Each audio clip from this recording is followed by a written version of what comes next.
So guys, what if Naruto was trained by himself from childhood movie 2? A rabbit-masked Anbu stood in the tree line watching the cat-masked Anbu and the young blonde who were training in the clearing. He watched as the child gracefully danced around him and landed very cat-like on the ground before turning his stunning blue eyes to stare through the rabbit's mask. Jumping a little in fright at the intensity of the blue eyes, the rabbit-masked Anbu was shocked when the 5-year-old appeared in front of him. "That's just a young recruit, Naruto," relax, Cat stated. "He's an Uchiha, right? The genius, Itachi Uchiha. It's his eyes. Uchihas all have the same eyes," Naruto stated. Line. "Hey rabbit, remembering the past again?" Naruto called as he approached the Anbu captain. "Hair," he automatically corrected. "You okay? You don't normally watch Cat train?" Naruto queried.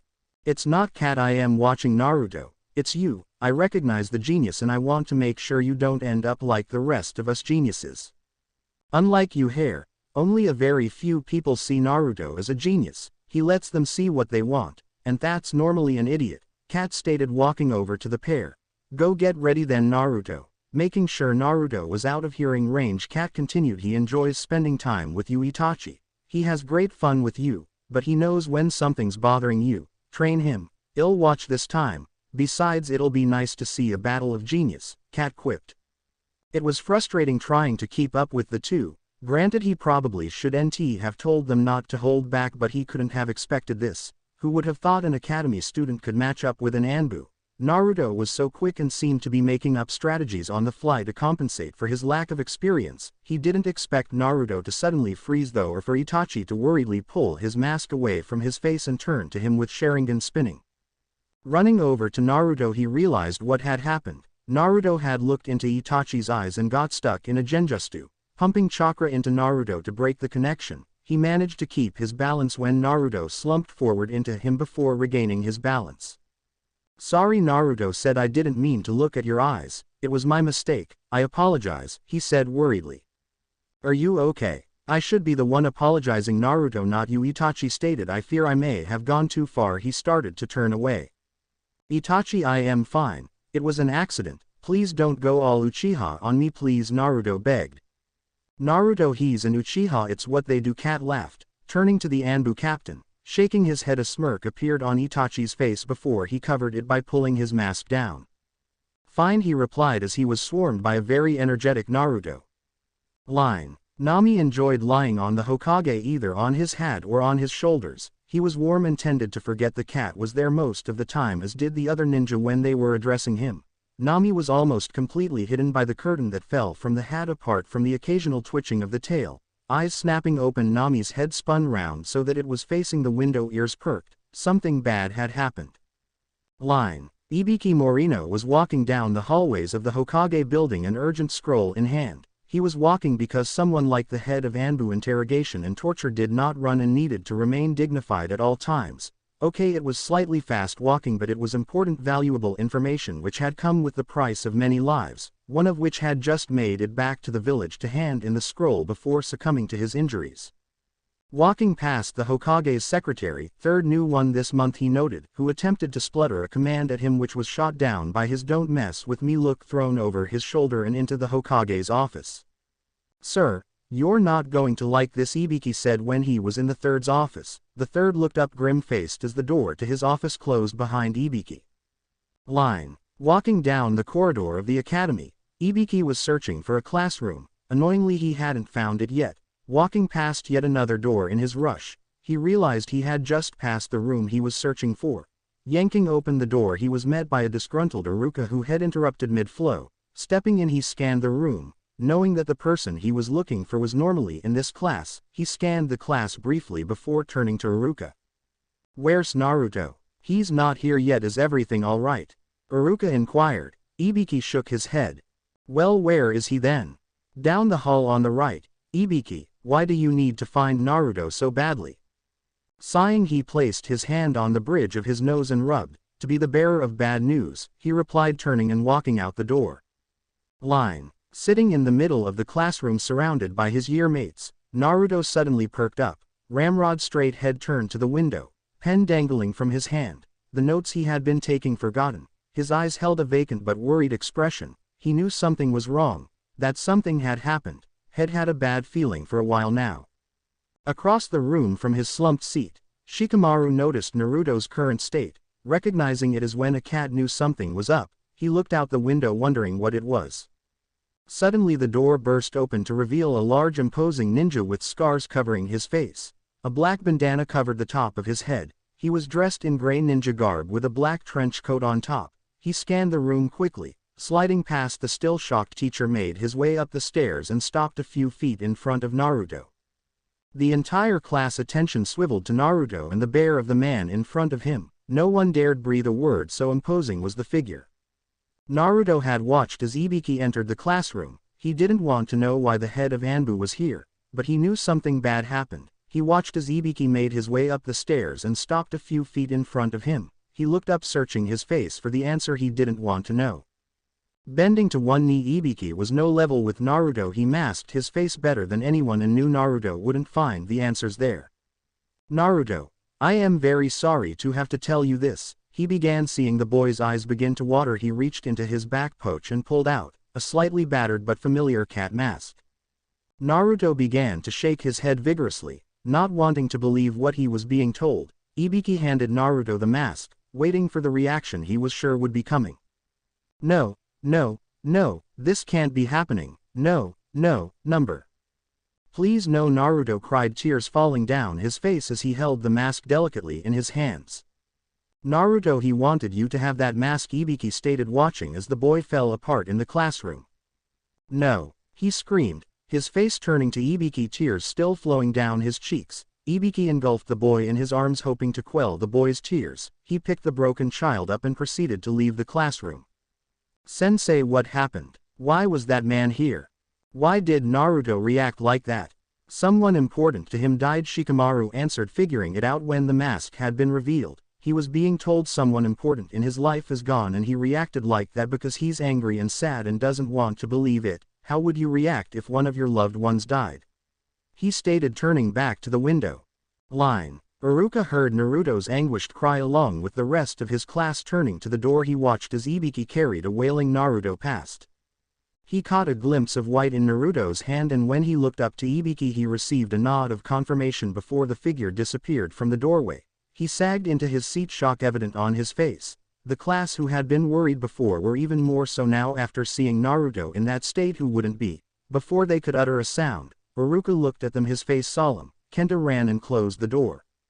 "What is it, sensei?" He voiced the question the entire class wanted answered. "Naruto just lost a very important person in his life. He'll be hurting for a while and probably will not be around a lot. So we give him space and show him we're there if he needs us, right?" The girl who normally shared a desk with Naruto stated. Iruka just nodded.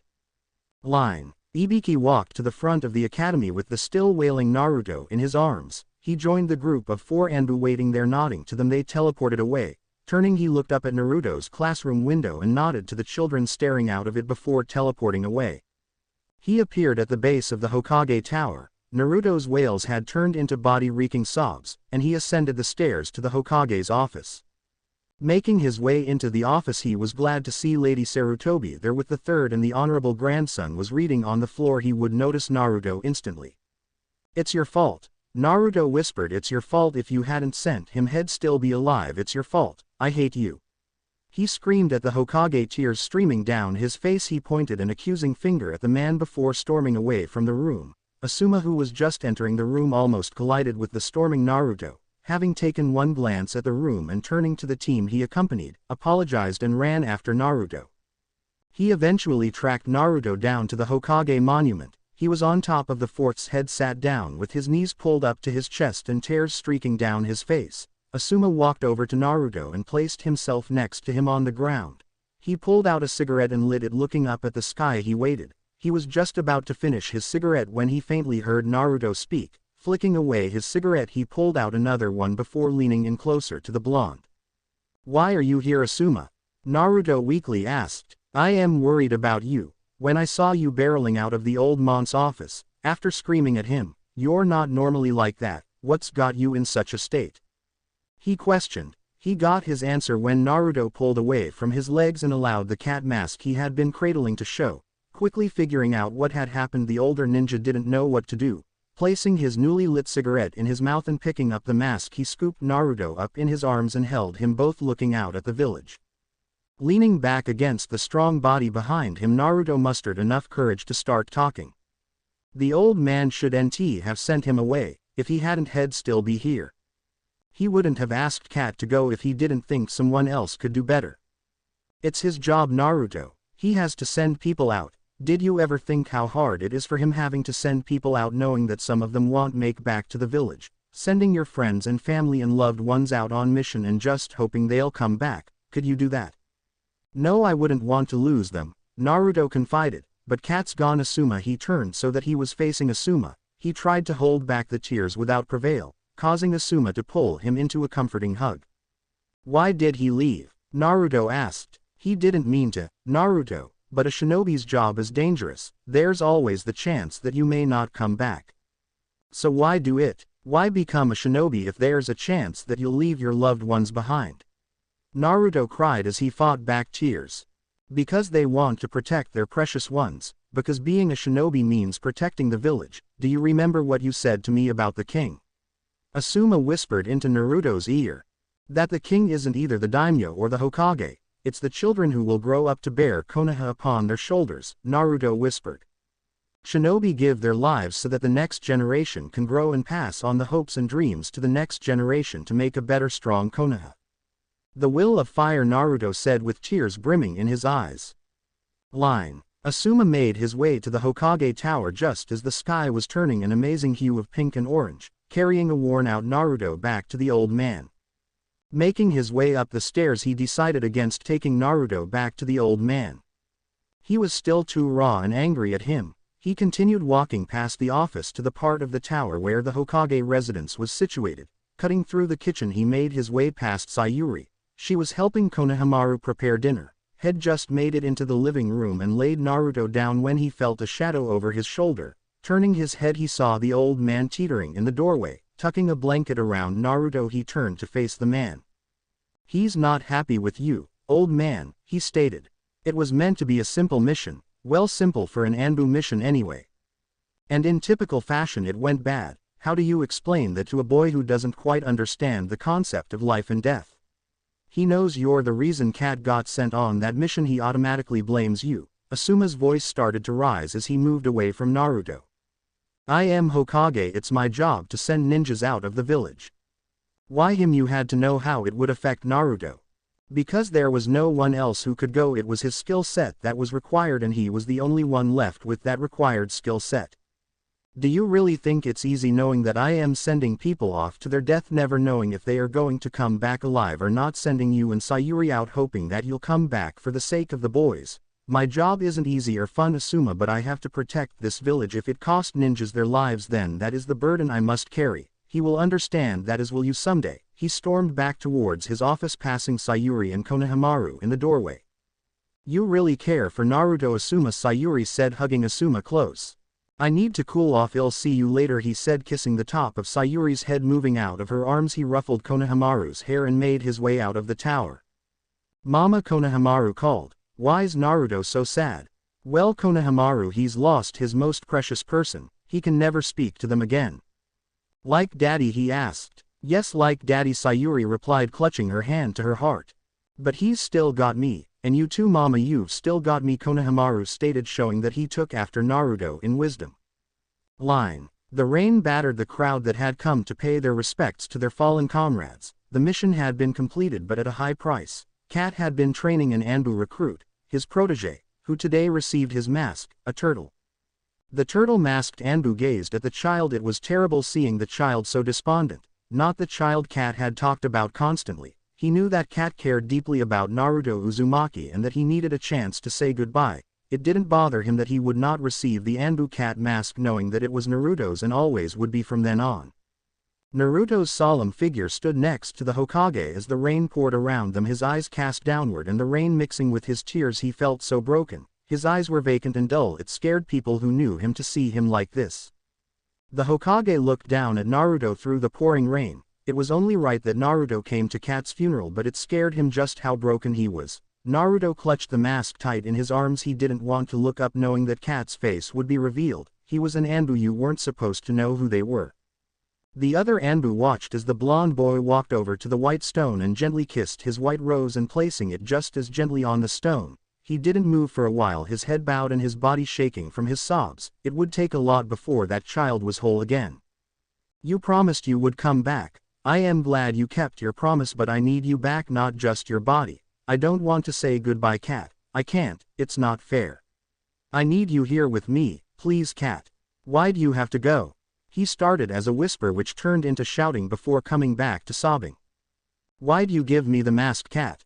I don't want it without you here too. He flung the cat mask away in his anger. Please, Cat, I need to know. I need you, he sobbed, falling to his knees. The turtle-masked Anbu was the one to walk forward along with Rabbit. Rabbit picked up the mask while Turtle made his way over to Naruto. He loved you very much, Naruto. If he wasn't with you, he wouldn't shut up about you. You were his everything. That's why he gave you his mask, because you meant everything to him. It's his way of showing it. He knelt at Naruto's level 1, hoped to see the Naruto that Cat spoke about so often, he said, giving Naruto a sealed envelope. The third scooped Naruto up and held him tight as more tears continued to fall. Rabbit handed him the fallen cat mask. He bowed his head in prayer and then left the funeral. The rest of the Anbu dispersed when Naruto left. With just Turtle, Rabbit and Ibiki left, Ibiki walked over to the two Anbu. He bowed his head and ran his hand across the stone. He's broken and it'll take a long time for him to heal. Be careful, he ordered before disappearing. The two masked Anbu looked at each other, then turned back to their fallen mentor. Line. Naruto, you know at school you come across all quiet and shy. You're a genius who doesn't want to be a genius, but acting like an idiot isn't going to solve your problems. That's because I am uncomfortable in class. It's not like I have a mask to hide behind. He gestured at the cat mask the Anbu was wearing. Besides, I am not acting like an idiot. That's just how they see me, amongst other things, he sighed. Naruto, what else do they say? Cat warned. Monster or trouble. They think I am a bad kid. I know I should say something, but I don't want to worry Mum. I want to be able to handle my own problems without relying on the old man. Please don't tell him, Cat, I can handle it. It's breaking the law, Naruto. No, they are not. They aren't telling me that I have a demon sealed inside me by the 4th the night I was born. Cat, they are voicing their opinion. They think I am a monster because of the demon. Do you really think they'd believe that someone like me could be a genius? No, they'd think it was that stupid fox. I just need to figure out a way to handle this on my own. I would have been alone if Mum hadn't kept insisting, you know. Naruto. How long have you known? And how much do you know? Cat whispered, shocked by the blonde's admission. Nightmares. Cat, and a lot. I am just not ready to reveal that I know it yet. Cat, I know you don't tell Grandin everything. It's not your mission to. Please don't tell him. He'll figure it out when he's ready, just like everybody else. You don't have to go through it alone, Naruto. I am not. I've got you. Naruto smiled up at Cat.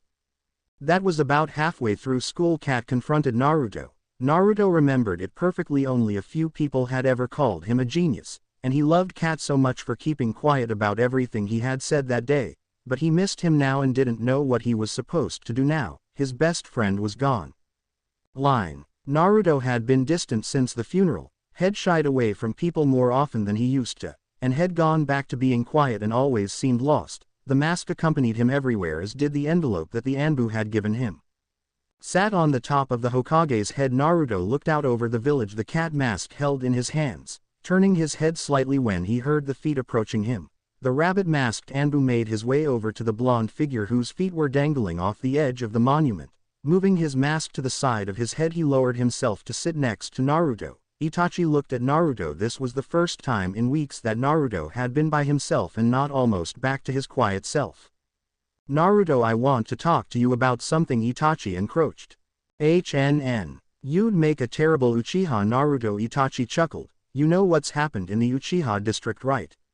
He questioned. Kind of, Naruto enlightened. I lost my best friend, and it hurt. But you know what helps me is the fact that I have a little brother who loves me, and when I see his innocent face I realize that he's the reason I am strong, that I care so much because of him. He's the reason we have to keep on going, Naruto. You have a little brother too, and he loves you more than anything. Right now I am going to make some good memories of our time together. Be good, Naruto, Itachi said, walking away from the edge of the monument and returning his rabbit mask to cover his face. Naruto looked at the mask in his hand, then out over the village. With a determined look taking over his features, Naruto placed his beloved mask on his face and moved it to the right so it was sitting on the side of his head. Standing up, he brushed his clothes down, then threw himself off the top of the monument, the wind whistling through his hair and the sensation of flying was amazing. He angled his body so that he could land properly. As he landed, he looked around before taking off in the direction of home. Konohamaru was in the nursery garden when Naruto appeared in the doorway watching him paint. Turning, Konohamaru saw Naruto standing in the doorway watching him. "Want to help me paint?" Konohamaru said with a devilish smirk. "Okay," Naruto replied before being splattered by yellow paint straight up the front of his shirt and a rather large portion which landed on his face. That was flung at him by his little brother, who then turned tail and ran giggling in glee. Grabbing the blue paint, Naruto ran after him, flinging paint with greater accuracy at him. Line. Naruto saw Itachi as he walked down the street. If he remembered correctly, had just had a meeting with the Hokage and the elders. Running to catch up to the solemn figure, just as he reached the lone figure, he found himself face to face with the spinning eyes of the Sharingan. Itachi, realizing that it was Naruto who had run up to him and that in his conflicted state he had activated his Sharingan. Widening his eyes, he dissolved his Sharingan and kneeled down to Naruto's level and grabbed him by the shoulders. He shook Naruto roughly until his eyes focused on him. "Don't do anything stupid, Itachi," Naruto whispered, eyes watering as he realized that something bad was going to happen. "It's too late for that," Itachi thought before knocking Naruto out. Catching the falling boy, he placed him over his shoulder and teleported to the Hokage tower. Line. The third was facing out the window when Asuma came in carrying an unconscious Naruto. Turning around, he was shocked when he saw Naruto. What happened to Naruto? The third feigned shock, having an idea as to what had happened. "I found him outside the tower. Lucky I was in the area, I suppose. There's no external bruising, not that I'd know if he'd been hurt with his advanced healing ability," Asuma summarized. "Send for Dr. Yori Takumi just to check. Have him go to the family rooms in the tower and take Naruto there too. Sayuri and Konohamaru should already be there, I believe," the third said, dismissing his son. Turning back to the window, the third frowned in thought. "Itachi, what did you do to Naruto? Something terrible is about to happen," he sighed, his ever-present pipe no longer in his mouth. Eyes narrowing, he turned quickly. With his robes flying behind him, he stormed down to the secret council chambers. Slamming the doors open, he found Danzo and his two counselors along with Itachi Uchiha, who had Sasuke lying unconscious on the floor between them in the chamber. Growling out his anger, he demanded to know what was going on here. Nami slyly opened one eye from his perch on the Hokage's hat. "Calm down, Hiruzen. We've just settled the Uchiha problem for you," Danzo smirked triumphantly. "Here before you are the last two surviving members of the Uchiha clan," Homura Mitokado stated, pointing towards the two boys. "Even if there was supposed to be only one," Kaharu Udatane stated in anger, "one boy is not worth more than the village. I wanted a peace solution to this matter, not a massacre," he shouted, realizing that they had gone behind his back as leader of the village. "Lord Hokage, it was the only way. They would not have listened to reason. They were too far gone in their plan and hatred towards you and the village. It was the only way to assure the safety of the village. Please, Lord Hokage, I beg you, keep Sasuke safe as you do with your own family. Please, he doesn't need to know of the plot, just please keep him safe. Promise me as long as you live he will be safe." "I promise he will be safe. No one will know of what truly happened tonight," the third promised. "And you, Danzo, are not to harm Sasuke in any way, or I will reveal everything I know about Konoha and its secrets to enemy countries." "Is that understood?" he threatened the elder war veteran. "Fine," Danzo muttered darkly. "But what do you expect to tell the village?" Kaharu asked. "Tell them I turned rogue and lost faith in my clan." "Very well, you are now a missing nin of Konoha and will be treated as such."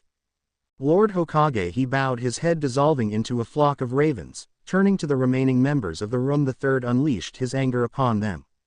"You will not ever go behind my back or my orders again as Hokage of this village, is that understood?" He growled venomously at them while unleashing copious amounts of killing intent. Watching the color drain from their faces, he stooped down and picked up the last remaining Uchiha and made his way out of the chambers. "It's a good thing he doesn't know about the laws surrounding the demon container then," Danzo smirked, eyeing the two counselors with mirth. Walking down the corridor, the third summoned his Anbu. "Put out a high alert. Itachi Uchiha has massacred his entire clan save for his brother and is making his escape.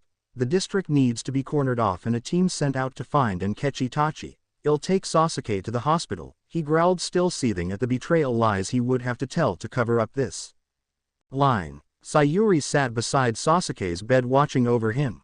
Had been unconscious for a week since the incident and had to be put back under when he awoke screaming. She'd been sat by him ever since, running her hand through his jet black hair. She worriedly checked his temperature, which was still feverish. Finding a flannel she wet it, then placed it caringly over his head, trying to cool him down. Looking up at the IV drip, she watched as magically the nurse came in and changed it. While the nurse changed his IV, another nurse brought his dinner in and smiled at Sasuke while bowing to Lady Sarutobi. Glaring at the door that the nurses had left through, she turned to find that she was staring straight into onyx-colored eyes. Blinking slowly, Sasuke turned his head back towards the ceiling before trying to sit up. Sayuri carefully moved so that she could move him into a sitting position. He glared at her after she helped him to sit up. Sighing, she pulled his dinner round to him and poured him a glass of water, which he promptly gulped down. "You've had us quite worried, Sasuke," the third said as he entered the room. "You've been out for 3 weeks. My daughter-in-law Sayuri hasn't moved from your side the entire time. She'll be here if there is anything you need." Turning to Sayuri, he continued, "Naruto woke up the day after the incident. He's fine and helping Konohamaru paint the garden red," he said, giving Sayuri's shoulder a squeeze before he left. "I am not here because of orders, Sasuke. I am here because I care. I'll be over here if you need anything." She pointed to the chair in the corner of the room. Sasuke nodded his head and picked at his food. His clan was gone and had been out of it for 3 weeks. It was all Itachi's fault. The man would pay. Line. The class had been told to invite their family for Family Day the following day. Naruto, however, didn't know how to do that. His grandfather was busy running the village, constantly doing paperwork and having meetings. No, he was far too busy. Uncle Asuma was busy too. He was due back from a mission later today and would need to rest for a while. Mum was starting to go on missions again, as well as visiting the orphanage and helping the children there, and not to forget Konohamaru. He was being looked after by Mum as well, or with Grandpa. There was no one he could ask. Not that he should feel bad, Sasuke had no one either, though Mum did try to help him through it. Had become a lot colder. It was decided then he wouldn't mention it to them. He'd just have a nice dinner with them all together. Making his way out the school building, looking up, he saw Asuma leaning against the school gates, a cigarette dangling loosely from his lips. He was slightly dirty from his mission but didn't look in any pain. Making his way over to the swing as he normally would, he waited for the other parents to greet and chat with Asuma as he would if his mum came and collected him. He liked the swing. Yes, it isolated him, but he didn't mind. The swing was referred to as his swing as he was the only one who ever went on it, more so now Kat wasn't here. He looked up when a shadow fell over him. Iruka smiled down at him. "It's Family Day tomorrow. Who are you going to ask?" he asked. "They're all kinda busy. I didn't think it would be fair to ask." "Iruka-sensei, did you invite your parents to Parents' Day?" "Yeah, I did. They're ninjas, so they were really busy, but then so were most of the other children's parents, so a few might have come along but not for very long. They died soon after and I never quite came to terms with that. You should ask them anyway in case they can come. Everyone in the academy is involved, so you can't really hide from all the parents and family there anyway." "Sorry, Iruka-sensei," Naruto whispered so that Iruka almost couldn't hear. "What the? How does he know?" he thought in shock. "Hey kiddo, ready to go?" Asuma smirked. Had watched the interaction between the two. He saw the array of emotions running across Iruka's face and decided now would be a good time to interrupt. Jumping off from the swing, Naruto bowed to Iruka and then walked next to Asuma out the academy gates. "I thought you weren't due back till later today?"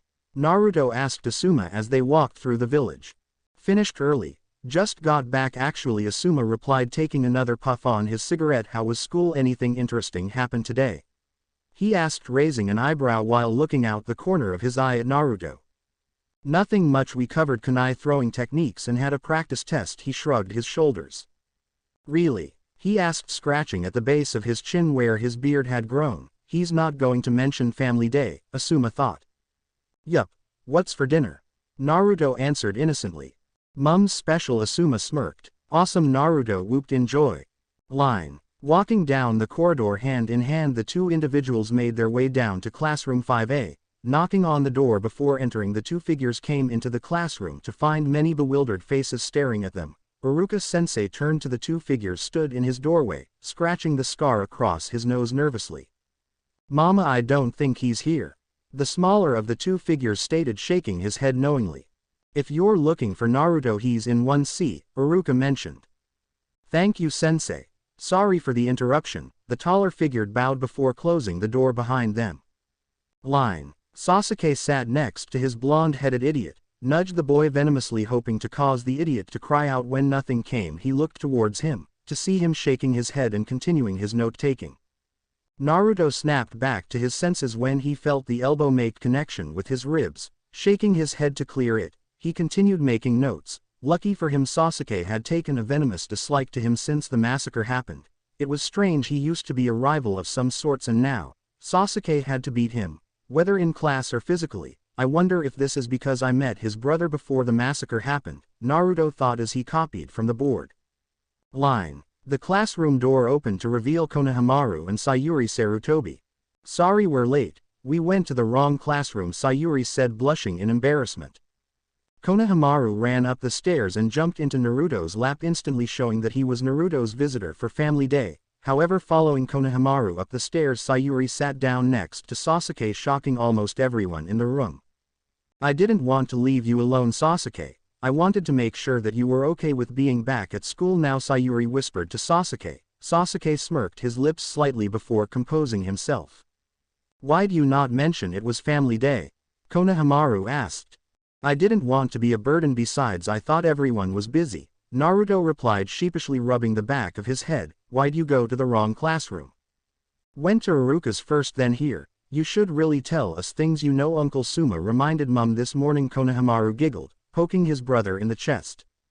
Mama, Naruto replied, raising his hand in a familiar sort of way, causing all the adults to wonder if he'd been in contact with a certain silver-haired ninja. Konohamaru sat in his big brother's lap, trying to figure out how it was that the clone jutsu worked. The adults in the room watched as Naruto, rather than doing the work, explained to Konohamaru how to complete the work. The clone technique creates a copy of the user or objects used by them. They are very versatile. Naruto, what's that word say? Versatile. It's able to change frequently, basically, Naruto explained. Oh right. They are very versatile and useful, and are often used to distract or fool enemies into thinking they have delivered a critical or fatal blow to the user, leaving the enemy vulnerable. What's this one? Vulnerable. Open to attack. If you get stuck, try sounding the word out. K. The basic clone technique uses only chakra to create the clone. There are also clone techniques that transform another person or animal into a clone of the user. Genjutsu can create illusionary clones. This technique creates intangible, can't be touched, he replied, straightening his mask on the side of his head. Intangible copies of the user. They are simply illusions and will dissipate. What's that mean? Like scatter. Dissipate when they come into contact with something. The illusions can be seen through by the Byakugan and the Sharingan. People with normal eyes can also distinguish. Can tell the difference, so they can tell the clone from the original. Right. Since the clones don't have shadows and will disrupt, that's when you make disorder, right? Seeing Naruto nod his head, he continued, will disrupt the area themselves with their movement. They don't kick up dust or crush grass and things. Sasuke watched the interaction between the pseudo-siblings, reminding him of his relationship with his brother. He glared angrily at the two. Sayuri, sensing the irritation coming from Sasuke, simply stated, don't start thinking like that. Everyone has their own life to live. Bad things happen, take comfort in the good things. So how do I do the hand seals? Show me Ram, Snake and Tiger, please. For Ram, you place your left hand on top with your left thumb on top and you two fingers pointing up. He repositioned Konohamaru's hands so they were in the correct position. Snake, put your hands together now, fold your fingers and thumbs down with your left thumb on the outside. And Tiger, place your hands together with your thumbs pointing up now, fold down all your fingers but your index, they should be pointing up with your thumbs. And Chakra? He asked with an innocent smile adoring his face. Wrapping his hands around Konohamaru's hands, Naruto released his chakra, allowing it to trickle into the young boy at the correct amount for the jutsu. He said about this much, before taking his chakra back. Shish, don't cry little Ko, it's okay, Mum will be back soon. Story, Konohamaru whimpered. Okay. This one's called The Bees and the Wasp. Some bees once built a fine honeycomb in a hollow tree trunk. Now there are two kinds of bees in a hive. Worker bees, who spend their lives gathering pollen and making honey. and drones, who lie lazily in the hive all day doing nothing. It happened that the drones began to boast that they made the fine honeycomb. This made the worker bees very angry and they called a wasp in to decide who was right. "It is very difficult to say which of you really built the comb," said the wasp thoughtfully. "You all look so much alike. However, I have a plan. I suggest that you each move into a different hive and each build up a new comb. When they are finished I will inspect them. From the shape of the cells and the taste of the honey I will soon know who built the fine honeycomb in this hollow tree." "That's not fair," said the drones. "We don't want to build another comb. We are talking about the comb in this hollow tree, not some new comb." "Well, start straight away," said the workers, "for we know we can do it." The wasp turned to the workers. "Now I know who can make honeycombs and who cannot. There is no doubt that the honey in the hollow tree belongs to you, workers." Naruto recited. "There's a moral to this story. Do you know what it is?" He looked down at Konohamaru's face. "Actions speak louder than words," came the old monk's voice from the doorway of the boys' playroom. "Gampa," Konohamaru called. Grandpa Naruto sighed in relief, running his hands through his hair. "Now then, little one, it's time for bed, and when you wake up tomorrow morning Mummy will be back," the third said as he scooped up Konohamaru and took Naruto by the hand as he brought the two boys to bed. Line. "I don't like it when Mama goes on missions." Konohamaru sniveled at his grandfather, but Naruto tells the best stories ever. He smiled then. Before he was hit on the back of the head with orange paint, turning he found Naruto covered in his yellow paint with his hands conveniently dripping orange paint on the garden floor. "Grandin told me the stories first." "Well, in one of his books anyway." He smiled cheekily at the old man who sat smoking his pipe on the porch of the house. His Hokage robes were amazingly clean considering the amount of paint covering the garden and the two boys. "When's Uncle Suma coming?" "It's more fun when he's around," he hinted. "Shouldn't you be wearing that helmet of yours? We don't want you cracking your head open again," the third countered smugly, throwing a wet cloth and said helmet at Konohamaru. "Stupid feet getting in the way all the time," Konohamaru muttered, cleaning the paint off the back of his head roughly. "Here, let me help." Naruto took the cloth from his brother and tenderly cleaned off the remaining paint. Placing the helmet on, Konohamaru turned to pout at Naruto. Tugging his hair through the gap at the top of the helmet, he crossed his arms angrily. Turning quickly, Naruto let a nice glob of paint fly, hitting Asuma squarely in the chest of his Jonin flak jacket. Looking down at the paint splatter covering his chest, he lazily took a drag of his cigarette. Stooping down, he placed his hand in a blue palette of paint. Smirking, he watched as Naruto's eyes widened, then a smile spread out across his face as he realized what was about to happen. "Run, Ko!" he yelled in glee, running to the left as Asuma charged after him, blue paint flying at him like kunai being thrown. He laughed in glee, having a riot of a time. Konohamaru also had a great time giggling away at the antics of his older brother and uncle. He turned his eyes to his grandfather, who was watching the two chase round the garden. He inched closer to his grandfather, grinning evilly just as he was raising his hand to throw his paint. "Don't even think about it," the third stated, stroking Nami, who had moved from his shoulders to lie on the grass just in front of the porch. Pouting again, Konohamaru decided to throw his paint at his two playing relatives. Running over to them, he screamed as he threw himself onto his uncle's back and rolled over his shoulder, placing a hand on the monk's face and rolling on the ground, laughing as he swiped at Naruto as well, catching him in the chest as he fell. He began running as Asuma created a clone and chased after both boys. Asuma pinned Naruto down and swiped the paint over his face while Naruto giggled manically. He then proceeded to tickle the downed blonde, who erupted into an uproar of laughter, laughing and screaming as loudly as he was brutally tickled mercilessly. Naruto begged as he tried to breathe through the relentless tickle attack. Turning his tear-filled eyes, he found Konohamaru was in no condition to help. He was also pinned down and being tickled manically by Asuma. Finally releasing the two, Asuma helped the breathless boys up off the floor. They were smothered in paint. Even Konohamaru's helmet hadn't escaped the paint war, being covered in orange and blue paint with it smeared over his face, and his clothes were splattered all over too. Naruto had a nice yellow hand print covering one eye, and his goggles had blue paint covering an entire lens, as well as a few globs adhering to his clothes. Asuma's vest and face was the only thing covered in paint. His head avoided most of their attacks on him. They were suddenly drenched with water as the third sprayed them with a water jutsu to clean off some of the more wet paint. Spluttering, they each sent a glare at the old man. "Well, you can't traipse paint through the house, and it got rid of the worst of it." His eyes twinkled with mirth as he moved his pipe from his mouth. "I wasn't even covered in that much paint," Asuma growled at him, his cigarette limp and damp hanging from his lip. "Nami, get away from the paint." The third shouted, causing the curious blonde cat to jump slightly before attempting to claw at the palette of orange paint. I mean it, Nami. You'll have to get bathed if you get any paint on you, he threatened, narrowing his eyes at the cat, just daring the cat to do it. I need a bath, Konohamaru shouted, breaking the tension away from the cat. He started moving towards the porch. Not dripping water, you're not, the third stated, crossing his arms. And whose fault is that? Asuma stated, running his hand through his wet locks.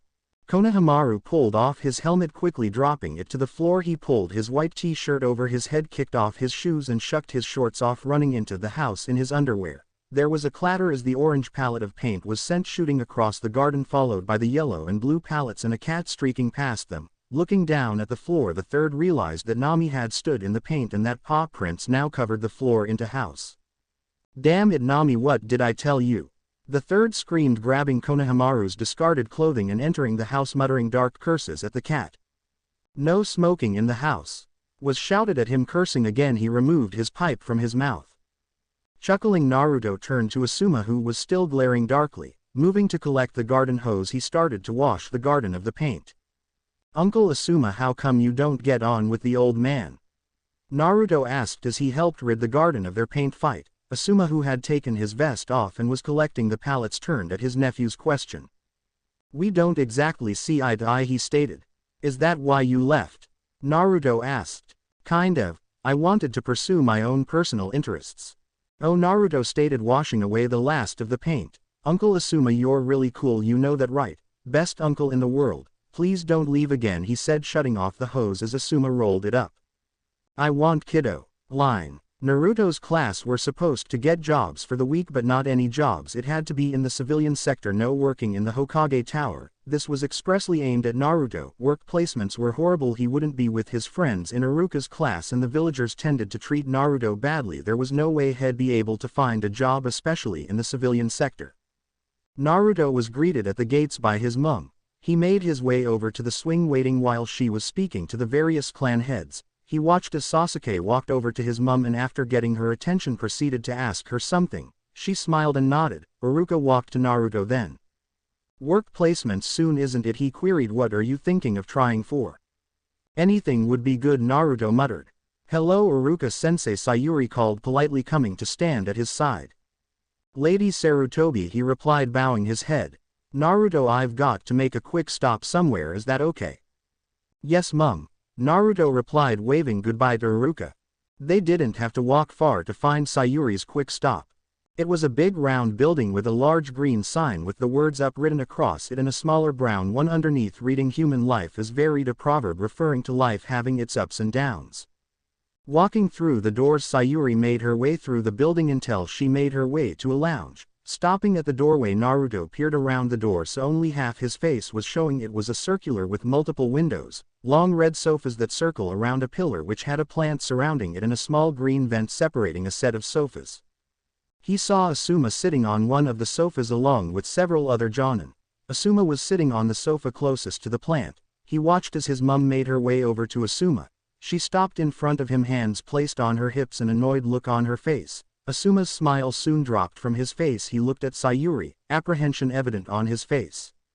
I don't care that you and the old man don't get along. You are coming for dinner. It's family dinner tonight. You will be there and you will be on your best behavior. You've got the boys tomorrow night from 7. I still need to finish preparing dinner, so you will entertain the boys. Is that understood? She glared menacingly. Nodding quickly, Asuma made his way quickly to the doorway. Mum, the plant needs watering, Naruto stated as she made her way back towards the entranceway he was standing in. It's fine, Naruto. No, mum, it needs watering, Naruto said adamantly. Looking back at the plant, Sayuri examined the plant more closely along with the other jonin in the room, shaking her head. She was about to protest when she saw the determined look on Naruto's face. How can you tell? She sighed. Its leaves are drooping, he pointed out. The jonin turned to look at the plant, not seeing the drooping as Naruto did. It's fine. Mum, it needs watering. Please, he begged, his eyes becoming rounder and bigger. There's no water here, Sayuri stated absently. Then just use water jutsu. You can cipher the water from the chakra, but in order to make a water jutsu you need a source of water. Just make sure it's watered soon, Naruto asked, walking away. A clever Jonin who had made a coffee grabbed the watering can that was filled with water in the entranceway and proceeded to pour the contents on the plant. The ninja in the room listened as the ragtag family made their way down the corridor. "Hey Naruto," Asuma called. "Yeah, you can't really cipher water from the chakra, right?" Asuma asked. "Yes Uncle Asuma, you can. I read it in a scroll from Grandin's office," Naruto stated as a matter of fact. Line. Prior to everyone's beliefs, it was hard to find a job for the academy students. They had all struggled. Naruto had been turned away from several places not only because they didn't like him but also because his peers had already got there. He was debating about where else he could try when Sasuke walked past. Curiosity got the better of him and he followed Sasuke to see where his placement was. He followed him to the Jonin standby station. "What do you want, Dobi?" Sasuke threw over his shoulder. "Was wondering where you worked, Naruto. Take it you haven't found one yet." Sasuke smirked. "I thought we weren't allowed in the ninja, we were told civilian jobs," Naruto blustered. "Take it up with your mum. She got me this job for the placement." Sasuke smirked before walking into the building. Naruto frowned and thought he knew Sasuke was trying to get a reaction out of him. He was short-tempered, he knew, but his mum would set up a job for Sasuke if he asked what was he supposed to do about it. He still had to find a job, but he'd do it on his own. He was getting older now, he could become more independent if he wanted to. Line. 3 days into the job placement, Naruto had gone through a lot of jobs. So far today Naruto had worked in a bakery. He learned how to make bread, had made 2 loaves before he was told he couldn't work there anymore. So had taken the 2 loaves with and stopped off at his apartment to deliver them. After the bakery, had worked at a shop. He learned about how the stock was picked and then placed on the shelves. How the tills worked when the shop got busy, how to clean the floor and where the wet floor signs were located. Of course, being on a till, customers tended to be rude in general. Then when they realized who it was serving them, they would get worse. In the end, Naruto was let go again. The blacksmith was best. The store owner didn't mind Naruto working there, but of course once a customer found out he was there, they kicked him out and Naruto decided he'd spare the month's business and leave. He even helped at Ikiruka Ramen, hiding in the back watching as they made the noodles and broth. He cleaned the pots and bowls. It lasted most of the day till he stuck his head out asking Tuki where something was. The customers spat out the broth and started to shout. Then Tuki started to shout back and Naruto, realizing his mistake, took off the apron, bid Ayame goodbye and left his final job of the day. Walking back to his apartment, his hands deep in his pockets and his head downcast, he decided he'd take the bread he had made to his mum. She could make good use of it. Line. Yume, Kenta and Riku were walking past the pier together. Somehow they had managed to get to this part of Konoha. They stopped walking when they spotted Sasuke Uchiha standing at the end of the pier. "You know, his hair from the back kinda resembles a duck's butt," Yume stated, tilting her head to the side slightly. "So the girls in Naruto's year chase after a duck butt with a stick up his ass?" Riku queried. "Naruto's far better looking," Yume commented, causing the 2 boys to turn and gape at her. "How's that?" Kenta asked, jealous that his love was in love with another. "Well, Naruto's got amazing blue eyes which reflect his mood, changing from stormy gray blue to amazing sapphire blue when he's happy. He's got perfect white teeth, a perfect tan, tousled blonde hair, and when he smiles it's like the world just got brighter, and his laugh, it just makes you want to join in." She smiled fondly. "Shame he's 8 though. When he gets older he's going to be amazingly handsome. And nobody else sees this," Riku pointed out. "There's that shy Hyuga girl, but otherwise no," Yume continued, throwing her hair out of her eyes. "Hey guys, what you talking about?" Naruto asked, seeming to appear out of nowhere, causing all 3 to jump and Yume to blush red like a tomato. "How Sasuke's hair from the back looks like a duck butt," Kenta stated easily, taking the attention away from the other 2. "I never noticed that before," Naruto said, chuckling. "You know, he's always out here after school. Every day he's there at the end of that pier. Maybe he's trying to figure out how best to get into the water," Riku stated. "Should we help him in?" Kenta asked. "Why are you so mean to him? What's he ever done to you?" Naruto stated angrily. He hated bullying. He was a victim of bullying and didn't approve of others doing it either. "The way he treats you isn't right, Naruto. He's arrogant and up himself," Riku exclaimed. "He's got a stick up his butt," Kenta exclaimed, jumping in the middle of Riku's rant. "He belittles you and uses you as a punch bag," Riku continued, glaring at Kenta. "Then that's my problem to deal with, not yours," Naruto stated, crossing his arms, daring them to contradict him. So how's work experience for you, Naruto? Yume asked, realizing that this conversation would very likely turn nasty. She began moving up the hill away from the pier, the boys following after her. Sasuke let out a breath of air. Had been holding unconsciously. Those two really didn't like him and he wasn't in the mood to fight them. Besides, his hair did not look like a duck's butt. He turned trying to glimpse his hair in his reflection. His footing slipped and before he was able to save himself fell forwards into the water. Duck butt soup. Kenta laughed from the top of the hill and pointed over at the fallen Uchiha whose hair was the only thing sticking up above the water. Line. Archiving was hard but fun at the same time, Naruto decided. He had asked Iruka to help him with his work placement. It turned out Iruka had been asked to archive the files in the Hokage Tower, so had suggested Naruto come along. They hadn't known that the third had predicted Naruto would ask Iruka for help and thus ultimately set Naruto up with the perfect job placement. They had started off with the really old mission statements from before the founding of the village, that had taken most of the morning to sort through, identify, and then box up. They'd finally started on the reports after the founding of the village when Naruto figured something out. Iruka-sensei. He waited till he had the others' attention before continuing. How come you're archiving and not teaching? Well, the Hokage assigned me this yesterday, actually just before we spoke. I am meticulous and organized, so why not? Well, you're a chunin and this has a lot of village history as well as secrets here in this room. It just seems odd. Wait, who's teaching your class? Naruto changed the subject.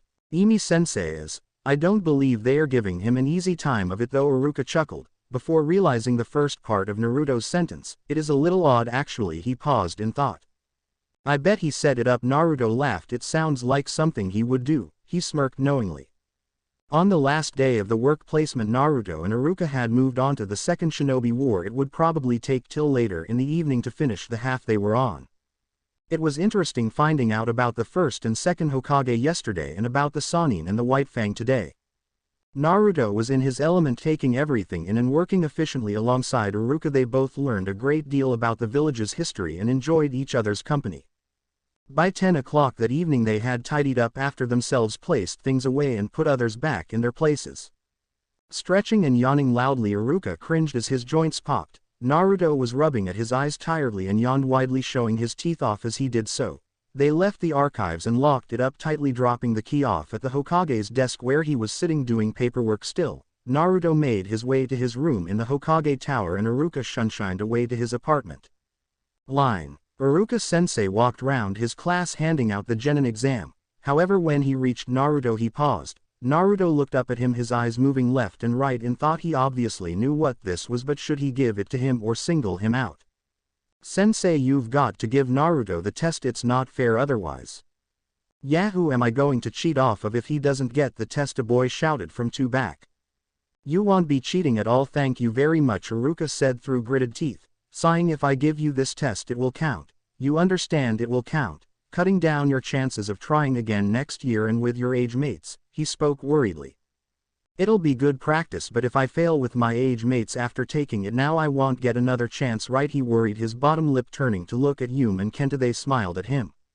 You can do it, Naruto. Riku shouted. How else do you think Yuki will pass? Come on Naruto, it will be easy as pie. Yunpai, a rather plump kid, called out, trying to boost his confidence. Okay, Iruka-sensei, I'll try it. I'll just have to be extra careful later, that's all. Naruto said hesitantly, smiling fondly at the blonde. Iruka placed the exam in front of him, then moved the cat mask from the desk and placed it on Naruto's head. Whispering softly, "Make Cat proud," he smiled. He knew Cat had always thought of Naruto as a genius, but Naruto didn't always show that. This was his second attempt, the first being when he was 7. After this he had 2 more attempts if he's lucky. Good luck class and begin, he stated. Kita watched as Naruto threw the kunai and shuriken perfectly with his left hand before he seemed to realize what he was doing and changing hands threw the remaining weapons almost perfectly with his right hand. Naruto technically should have had a perfect or near-perfect score here. Shed watched him practice and helped him train just as Riku and Kenta had, but the look on their teacher's face seemed to show otherwise. Iruka-sensei was handing in their written exams and would be collecting their results shortly. The final part of the exam required them to perform one of the 3 basic jutsus, Henge, Kawarimi and Bunshin. Everyone knew Naruto couldn't perform the technique. They'd all tried helping him. The best result he got was a half-dead doll-like clone, but only the one, not the three that were required. They all hoped that Naruto wouldn't get the clone jutsu. Iruka finally called Naruto into the room. "Okay Naruto, you need to perform the transformation technique." He smiled kindly at the blonde. Naruto adjusted his mask on the side of his head. He placed his hands required of him and easily went through the hand signs required and made a perfect copy of Iruka. He even made the mask disappear. "Well done Naruto, we'll add the scores up and let you know," Iruka smiled. Naruto sat on the swing outside the academy. He failed the exam and the class had erupted at the teachers. Even Iruka was shocked that had failed. There had been chaos. The other teachers had been resolute in their decision. Naruto looked up when Iruka placed his hand on his shoulder. "Let's go get some ramen," he smiled softly. Nodding, Naruto walked with Iruka out of the academy grounds.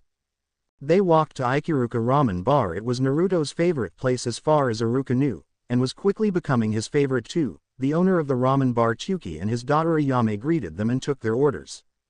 "So are you going to tell why that went wrong?" Iruka questioned. "I mean, I knew you should have passed as well as the entire class. You're smart Naruto, really smart. What happened?" "I guess I just choked," Naruto said, being handed his ramen. "Thank you," he said to the owners before digging in. He ate it amazingly quickly. The bowl was empty by the time Iruka had got halfway through his. "Besides, I've 2 more chances with my age mates now. Seeing how they've all graduated now, I'll have to go back in with my age mates," he sighed. "You can have another bowl Naruto. Eat as much as you want, I am paying," Iruka smiled kindly. "I don't really want to eat you out of pocket sensei. I'd eat 12 bowls if one could at least," he sighed happily. "Seriously, but you're so scrawny, there's no way you'd be able to eat that much." Iruka sounded astounded. Naruto had never admitted that before. "Wanna bet?" Naruto stated smugly. "You're on," Iruka smirked.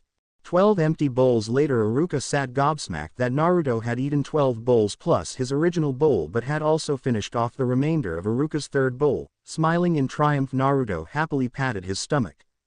"Told you, Iruka-sensei. You should bet against me. Chuki, could you put the last 10 bowls on my tab please?" "Naruto, I said I'd pay," Iruka grumbled. "You have for your 3 bowls and my first 2 bowls. Seeing as one finished your last bowl, it makes it about even, don't you think?" Naruto quirked his head to the side, smiling innocently. Jumping off the stool, he waited as Iruka paid for the 5 bowls of ramen, then joined Naruto outside the shop.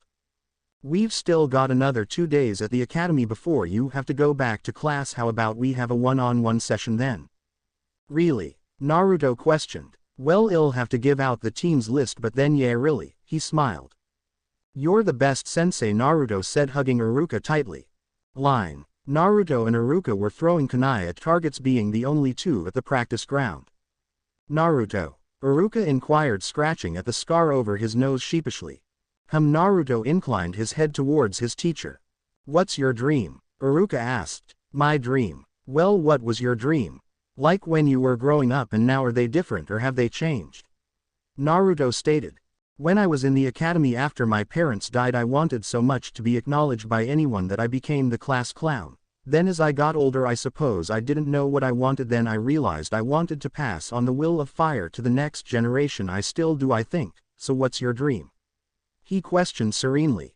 "My dream?" Naruto questioned hesitantly. "I've never really thought about it. What do you hope to accomplish in the future? What do you want to do or be?"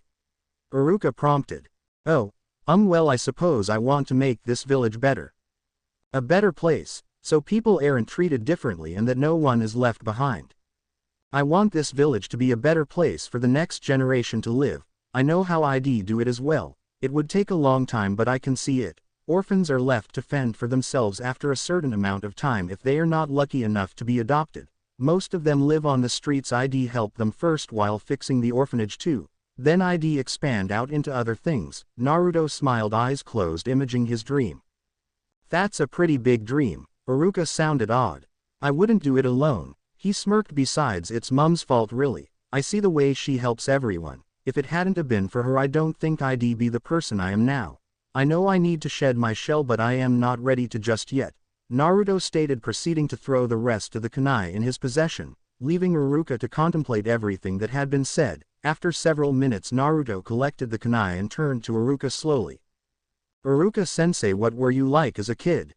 Naruto asked, blushing slightly. I was mischievous and constantly pulling pranks. I didn't hide behind a facade, visage like you do. He tried to trip up the blonde.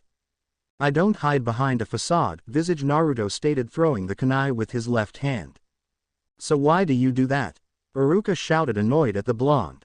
What? Naruto said, throwing again. You're left-handed. I am ambidextrous. I had to be. I wasn't allowed to throw left-handed. He shouted angrily, throwing the kunai with chakra glowing around it. They watched as it went through the target and the board, then a tree, and finally becoming embedded in a stone. I'll get Uncle Asuma to fix that. He scratched the back of his head sheepishly. Naruto, Iruka began, his temper beginning to flare. Can we drop it just for now? Naruto begged. Iruka filed this exchange for later but let the subject drop as the blonde wanted. He hated how Naruto would cover things up like this, but he would have to give it some time before he tried again. He knew only too well that if he pushed, Naruto would close this subject off and he'd never get his answers. He'd just have to wait. Hey Naruto, what do you think we'll look like when we're older? Konohamaru asked, looking up from the book he'd been feigning to read. What do you mean? Naruto asked, continuing to write on the scroll. Do you reckon I'll take after Mum, Dad, Grandpa, or Uncle Asuma? Konohamaru asked again, turning to look at Naruto. Well, you're the perfect mixture between Mum and Dad and very much like Granddad, so probably Granddad. Naruto chuckled, thinking about their slightly perverted grandfather. Konohamaru shuddered, also thinking the same. What about you? Konohamaru asked. Me, I am my dad, but I'd like to be Uncle Asuma, Naruto mused before spilling ink slightly on the scroll. Me too, Uncle Asuma's the best, Konohamaru readily agreed. Asuma stood in the doorway of the house listening to the two boys in the living room. He smirked shyly, scratching at the back of his head. Hey Naruto, do you think I'll get Uncle Asuma's wind elemental manipulation thing? Konohamaru eagerly asked. Nope, I reckon you'll be stuck with the typical Sarutobi elemental natures, Naruto stated. Which are? Konohamaru grumbled. Fire and earth, although Grandpa's known as the god of shinobi, so you might learn more. Naruto smirked, looking up from under his bangs. What are you? Konohamaru inquired. Wind, and I really want water or maybe fire as my second. Naruto smirked smugly. I like the way that the second Hokage had control of water, but if I have fire then I'll match Uncle Asuma. He smiled, finally looking up from his scroll. That and cat had a water affinity. Asuma and Konohamaru stared at Naruto. That was the first time he'd mentioned cat. Others had mentioned cat but never Naruto. Line. Kita was not happy. She had searched everywhere for Naruto and was now waiting outside the academy, waiting for Riku and Kenta. They'd finished their training session and had decided to search out for Naruto as it was his birthday. She turned to find Riku walking through the gates. He shook his head when he saw her looking at him. 2 out of 3 hadn't found Naruto. There was a low rumbling sound. Yume and Riku looked at each other before carefully moving away from each other, and at the gate Kenta came storming through the gates and flying past the two before coming to a stop suddenly. The rumbling, however, continued. Looking at Kenta's stomach, they found the source of the rumbling. What? I skipped lunch to meet up with you guys. I am starving, Kenta stated, holding his stomach only to be hit on his head by both Yume and Riku. Sitting on the floor clutching his head with twin bumps atop it, he looked up at them, eyes watering. Did you find Naruto? Yume asked, rubbing the bridge of her nose. No, there's not a sign of him anywhere, Kenta stated, jumping to his feet, but Lady Sarutobi is visiting the orphanage today, so we can ask her where Naruto is. That's a good idea. We already cornered Iruka into telling us when his birthday is according to the school records, Riku stated, running his hand through his spiked mousy hair that fell to the right. Yume flicked her hair out of her face. Come on then, Yume stated impatiently, walking away from the two boys. They made their way across the village to the orphanage. It was a small building for what it was used for. The fencing around the outside had gaps in it. There was no grass to play on, and the children's equipment was derelict. The children entered through the gap where the gate used to be.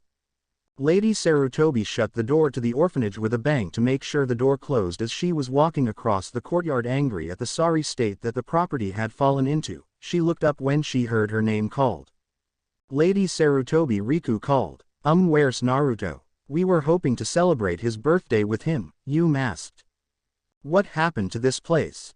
Kenta asked. Well, they never treated Naruto well here, and the head of the orphanage squandered all the money since then and was finally released of their position along with all the others working here. She coughed. It'll be closed soon because it's so derelict. The rest of the children here will have to be on the streets. The council will probably attempt something though. Sayuri sighed then coughed again.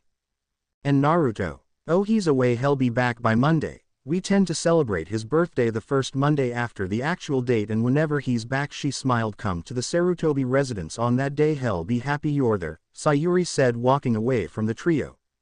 Line. The third looked round the room searching for a certain blonde feline. Seeing no sign, he placed his hands on his shoulders. Feeling no fur, he quickly snapped his hands to his head. For once Nami was not in the room or on the Hokage. Are you going to tell them? The third asked, cleaning out his pipe. No, I don't want them to know. It's not fair to them, Lady Sarutobi said from her seat on the sofa in the Hokage's office.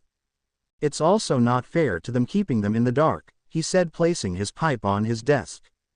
I don't want to burden them. She shied away from his scrutinizing gaze. Now you're sounding like Naruto. The third sat back in his chair. What did they say? It's volatile. Naruto was walking past the door of the office, heard the volatile part. He stiffened in shock. Line. Naruto had been jumpy all week, had seen his mum frequent the hospital a lot. He remembered the conversation he had partly overheard. It set him on edge. Now he thought about it, his mum had been more vacant over the past 2 years. Although he was starting to become more independent, he lived at his apartment most days. On occasion had spent a day or two at home or at the tower, and once at Asuma's. Naruto had followed Sayuri to the hospital and was surprised when she walked over to him. You're following me, Naruto? Sayuri chuckled. Me? No, I am. He stalled for a convincing lie. You're what, Naruto? Sayuri playfully asked. I wondered what your favorite flower was. Naruto lamely came up with as an excuse. My favorite flower? She asked, confused. Yup, he nodded firmly, believing his lie. It's a rose, a red rose. Ikairu used to get me one on occasions. She smiled sadly. Naruto nodded solemnly, then hugged her and ran off. Line. Naruto walked through the house shedding clothing till he was dressed in his black tank top and gray shorts and bare feet. It was the early morning Monday and he had arrived home at his apartment, which he still had to furnish properly. Not that he spent a lot of time there, but that was beside the point. He shook his head. It wasn't really good practice to talk to yourself. He walked past his calendar and doubled back to check the date. Oh right, it's that Monday, he thought. He looked to his shelf where his gifts sat. There was Aroa's teddy since he was younger, the goggles Cat gave him, and Cat's mask. Cat said once that had helped him to decorate it, and he just didn't have the heart to do it without him. There was a knock at his apartment door. Grumbling, Naruto rubbed the sleep from his eyes and padded over to the door. Grinning eagerly was an overly cheerful Asuma and a just as eager Konohamaru. Hey kiddo, Asuma mussed Naruto's hair. Happy birthday bro. Look, I lost a tooth while you were away, Konohamaru crowed, stepping into the apartment. We let you sleep in, but you know the drill, boys. Day then back to the old manse for dinner and presents. Asuma shut the door behind them, shooing Naruto away to get up properly. He was still wearing his tank top and shorts. Naruto jumped in the shower, shuddering when it sprayed out cold water. He washed quickly. Jumping out the shower, he grabbed a towel and walked back through to the main part of his apartment to rummage for some clothes. Asuma and Konohamaru gazed around the apartment. It was rather bare, they decided. His bed, which was the biggest object, was placed under the window facing the east side of town. His pajamas and sleeping hat strewn across it. Mr. Uki sat on the shelf above the bed along with his first teddy, his goggles and Cat's mask. The table with one chair was in the center of the room. The west wall was where the door was located, with the sink and oven taking up the center of the wall. His kitchen cupboards were on the north wall with the fridge. He got rid of the ramen box that used to be by the door. He had a shoe box on the south wall along with 2 doors, one leading to the bathroom, the other to the toilet, and the corner of the room was another room, the training room. Dressed in his orange jumpsuit, he turned to have something thrust out to him. Asuma held out a sketchbook with a bow on it. You haven't been sketching lately. I guessed that you filled up the pads you already had, he supplied, looking at the pile of stuffed and filled sketch pads lying next to the bed. Did you ever think to change the training room into your bedroom and make this area the training area or more homely? Asuma asked. Naruto just looked at him. Asuma shrugged. They made their way out the door. Line. This was why Uncle Asuma was the best. He feed the boys ice cream and played their childish games with them till Naruto snuck away into a tree and started sketching the scene that played out before him. Asuma throwing Konohamaru into the lake, the splash wars that followed Konohamaru's resounding laughter. They eventually made their way back to the Sarutobi residence with Naruto lagging behind the other two. Just as they entered the gates, Naruto stopped and looked up at the sky. He smiled at the sky, remembering good times, then followed his brother and uncle into the darkened house. Happy birthday! The lights flicked on and Naruto was bombarded as he entered the Sarutobi residence. Not only was his family here, but so were his friends Riku, Kenta and Yume. Recovering from his shock at seeing the new additions, he smiled one of his amazing smiles, before being dragged over to the sofa and plopped down to begin unwrapping presents. He got the sketch pads from Asuma earlier along with a new set of kunai, seeing as he buried his last set in a rock. Konohamaru had found a book Naruto had not seen before. It was a red and blue cover with Kensuke written on the front. The old man had decided to introduce Naruto to the scrolls about weapons. His mum made him a recipe book with all her recipes in it and room for more in it. Yume bought him a new blue t-shirt. When asked about it, she blushed and mumbled about it matching his eyes. Kenta had bought him some seeds because he knew Naruto liked gardening. Riku had bought him a set of books in a series which had just recently been completed. He thanked each person in turn, then waited as he sensed someone coming near. I didn't have to wait long till the young turtle-masked Anbu appeared. It wasn't often he would show himself to Naruto, even if he did follow him around. He pulled out a case from inside his cloak, then kneeling he held the case out for Naruto to take. The case was black and about the length of Naruto's arm. When he opened it up, there was cushioned in the case was an elongated kunai with the Konohagakure symbol on it. He picked it up out of the box, looking back at his guests then back at Turtle. It's a Konoha chakra blade. The blades are made from a special metal that absorbs chakra with which the user can produce added effects. Turtle said, "It's not from me, it's from Cat. He had it made before he went on that mission. I picked it up for him and as instructed by him gave it to you on your birthday just as he wanted to." "He got this made for me?" Naruto asked. Turtle pulled back his mask to reveal short sandy-colored hair fell into his face. He had slightly tanned skin, olive-colored eyes and an amazing smile which he picked up from Naruto. He pulled Naruto close and hugged him. "Yeah, he did. Besides, I am pretty sure this isn't the last thing he got for you. He loved you, Naruto, just as all these people do." He gestured to the people in the room behind them. "Happy birthday, Blondie." He hugged him again before placing his mask back on his face and vanishing from the room as Naruto hugged the case close to him. Yume walked over to Naruto and hugged him from behind as a tear escaped him. She kissed him on the cheek and whispered in his ear. He smiled then and wiped away his tears. "Who wants cake?" He smiled. The cake was round and had "Happy 9th Birthday Naruto" written on it in orange icing. This shocked the trio. They thought Naruto was 10 not 9. Seeing this, Naruto explained how he and the young Hyuga were the youngest in the class as their birthday were at the end of the year and that technically they both should have been in the class below. Nodding they understood, they sang happy birthday and watched as Naruto blew out the candles. Line. Sayuri was led out into the garden by the hand as Naruto pulled her along. Her eyes were closed and when she finally stopped and was told to open them, the sight she saw took her breath away. The entire garden was full of roses. Red roses, they lined the sides of the garden and were in full bloom and were just beautiful. She stepped down into the garden awed by the beauty that had so delicately been crafted just for her. After examining every bloom, she turned with tears falling to face Naruto. "It's so beautiful, Naruto. Thank you," she cried, hugging him and kissing him on the forehead. "You said they were your favorite." He smiled. "I like it when you smile, so now you can smile whenever you're out here." Line. "It's hard being with you, Turtle, and knowing you should be Cat," Naruto said, swinging his chakra blade to get the feel of the blade. "Then call me something else, Blondie. I was there with Rabbit too," Turtle stated, reminding Naruto that he had been at Cat's side a lot towards the end. "So what am I meant to call you?" Naruto dismissed, causing the blade to flare briefly. "Hikaru. You can call me Hikaru," Hikaru replied, moving his mask to the side of his head. "Why Hikaru?" Naruto asked, confusion evident on his face. "It's my name. Besides, I am not trying to replace Cat. I could never do that. I just want to be here for Cat, if that makes sense." He rubbed the back of his head nervously. "Yeah, it does," Naruto said serenely. "My mum's dying, Hikaru. She doesn't know I know. She's dying and there's nothing I can do about it and I don't know what to do." Naruto, "There's probably a reason why she hasn't told you." "Yeah, I am 8 years old. My real parents died when I was born. I lost my dad when I was 5 and Cat when I was 8. She's trying to protect us, but I don't want protecting, I want my mum." Naruto's blade flared as his emotions flared. It's okay Naruto. Hikaru hugged the crying boy tight, watching as the blade that had fallen from his grasp dimmed to its original state. Line. I am not going to go out on a whimper, old man. I am a ninja, so you will send me on this mission or rue the day you crossed me, Sayuri shouted at the third. Just like Ikaru. Sarutobi muttered. You might not make it back, he sobered.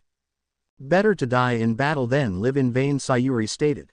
Line. Lord Hokage. Naruto. Would it be possible to use the money in my inheritance fund to buy some properties?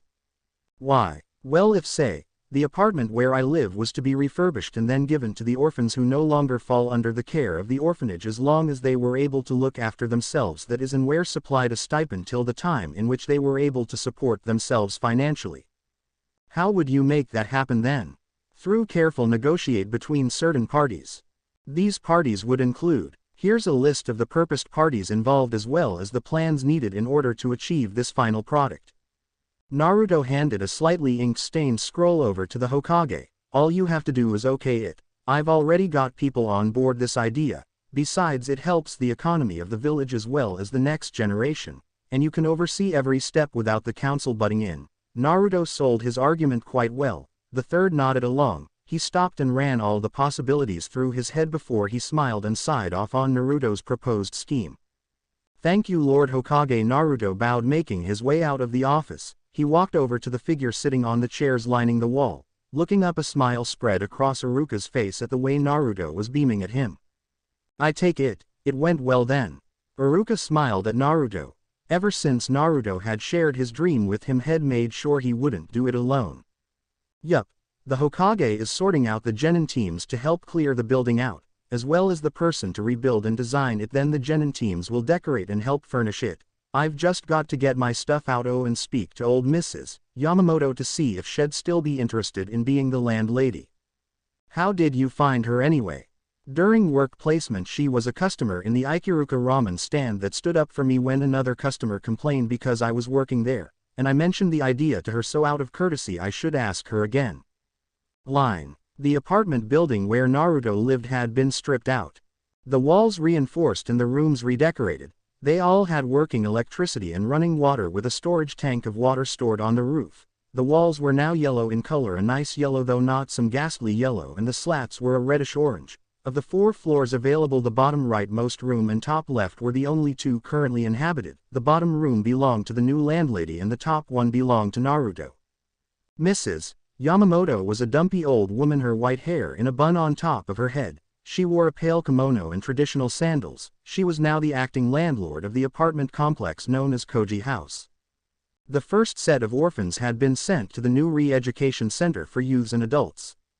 Iruka was kept rather busy there. It was mainly run at night, but on occasion during the day, so someone else would run Iruka's class in his stead. The re-education center taught people to read and write as well as some maths. It also allowed for them to progress onto certain careers if they wanted. Naruto was kept just as busy. When any of the orphans wanted to move on to a career, they would demand that Naruto do it with them. So far they had acquired a baker, a butcher, a blacksmith, an electrician, a plumber and an architect. The only problem was if they asked to be a teacher, that still had to be okayed. Today they were raising money to fix the orphanage, while the Hokage sorted out the final preparations for the night school. So far there had been a cake sale, a sponsored free fall. Naruto pushed Iruka off the Hokage monument, a throwing completion kunai, shuriken and senbon. The Yamanaka had donated flowers and seeds to the orphanage. The blacksmith had made the beds and playground equipment. Hikaru had managed to get the Anbu involved. They had of course demolished the old orphanage using various jutsus, then got a very angry Naruto telling them off as they could have used things from the old orphanage to make the new orphanage. The orphans had performed songs for the village. Ikiruka ramen stand had donated the earnings for the week. The plans for the final design of the orphanage had been okayed the day before AD. Now since the Anbu had decided to destroy the orphanage, they were being made to help fix it. The children were fed by the Ikiruka ramen stand and were currently visiting the hot springs with Iruka. The new workers of the orphanage were also with Iruka. Itsuko was the head of the orphanage and she along with Kazuko and Midori would look after the girls, while Kazuki and Michi would look after the boys, while they were at the hot springs. Naruto had quite easily ripped the Anbu a new one, and the building they had replaced was twice the size of the original with windows on every floor. The building had 2 floors and space on the roof. It was longer and wider, making it more spacious for the children. They no longer were crammed into one room. They could share a room between 2 of have girls in one room and boys in another if they wanted. There were bathrooms on each floor of the building. The fence around the perimeter had been ripped up along with the rest of the grounds. The fence was twice as high and was made of what appeared to be an iron cast metal. It had a working and locking gate. There was fresh grass covering most of the ground and a path leading to the main building. The playground found to the rear of the garden now had new equipment, including monkey bars, swings, slides, a rock climbing wall, a fort, and a tree house. There was a storage tank on the roof and an electricity box was stationed by the door to the roof. There was a backup generator next to the kitchen. The kitchen had enough room to have all the staff in there making the food comfortably. The office was situated at the front of the building along with the main reception desk. There was a lounge, a study hall, a library and dining room all on the first floor, with rooms for the staff scattered about the building. The grounds were to be patrolled by ninja at all times. This was the future of the village that lived here. They were going to be protected. The children here would be taught to read and write, and as they got older to look after themselves. All of this was because they were the future and so far they had been neglected. The property was finally finished and they stood back to admire it. Iruka put his arm around Naruto and asked him if he had thought of a name to give to the building. Lady Sarutobi's Memorial Orphanage. She spent a lot of time here. I am sure she'd love what had happened to this place. He smiled, thinking of his mother. Line. Iruka had been assigned a new class by the Hokage. This class consisted of 10-year-olds and the future clan heads and one blonde-headed genius. It had taken a year for Iruka to be assigned to Naruto's class and a lot of persuading on his part. It was a lot of hard work, but he finally got the class he wanted. Naruto's class, and so far Iruka had discovered a new devilish side to Naruto. Naruto had discovered pranks. Yeah, it was great. Naruto had come out of his shell, but this was annoying. So far had booby-trapped the door, his desk, his chair, and the sprinklers. The classroom was evacuated as the classroom filled with water. Naruto. Iruka screamed with his head starting to get bigger, the beginnings of the big head jutsu starting to appear.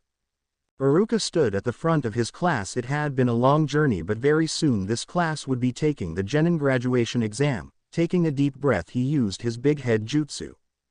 Quiet. His head reduced in size. He eyed the classroom, taking account of the faces at their desks and the empty places. Naruto wasn't at his desk. He wasn't in the room either. Just as he was about to ask if anyone had seen Naruto, the classroom door opened to reveal blonde hair and green goggles. Lifting his head up, Naruto realized that everyone was staring at him.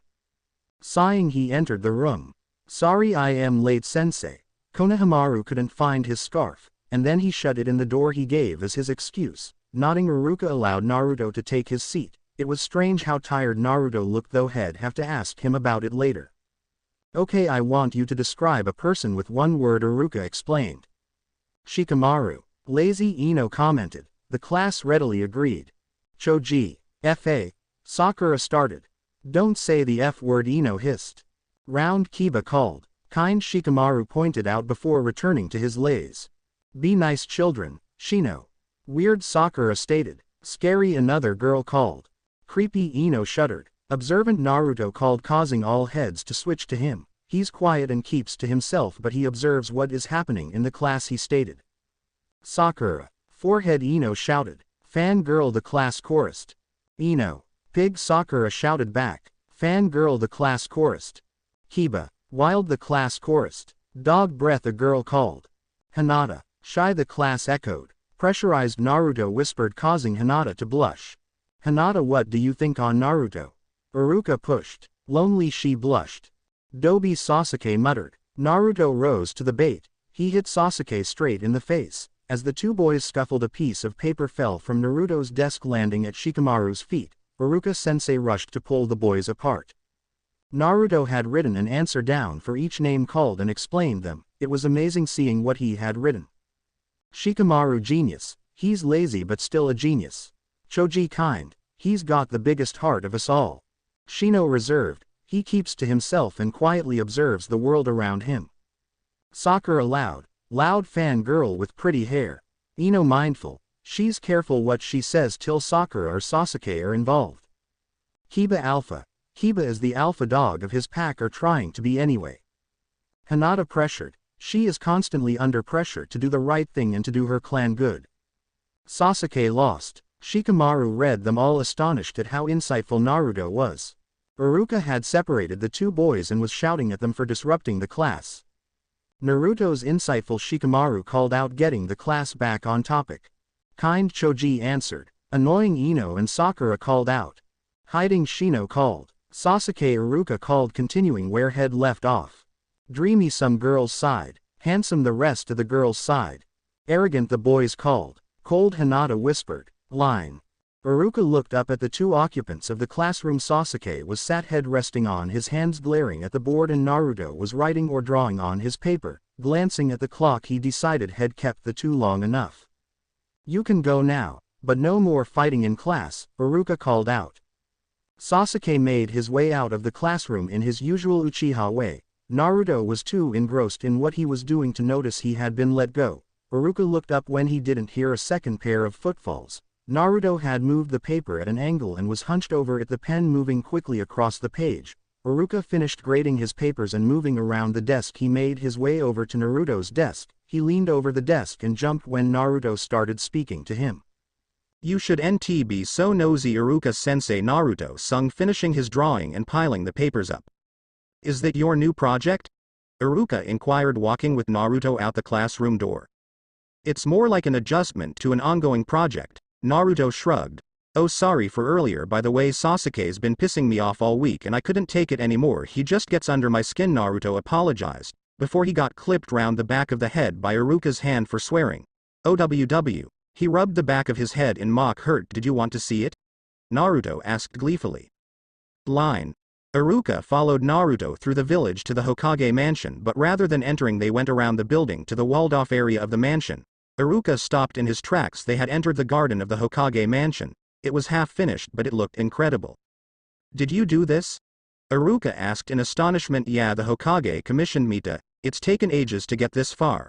I've got to plant this tree, get the pond and water feature running, and find the bench which was here. But yeah, I've worked on it quite late into the night, which is why I look tired. 2 more days and it should be finished. Why 2 more days? Why not finish it today? Well, I haven't got a lot of time here. I am supposed to be at my piano lesson, then I am spending time with Grandpa, and besides it's just me doing this. I could help you, I don't mind, especially since you showed me this, and you won't have to pay me for it either, Iruka bantered.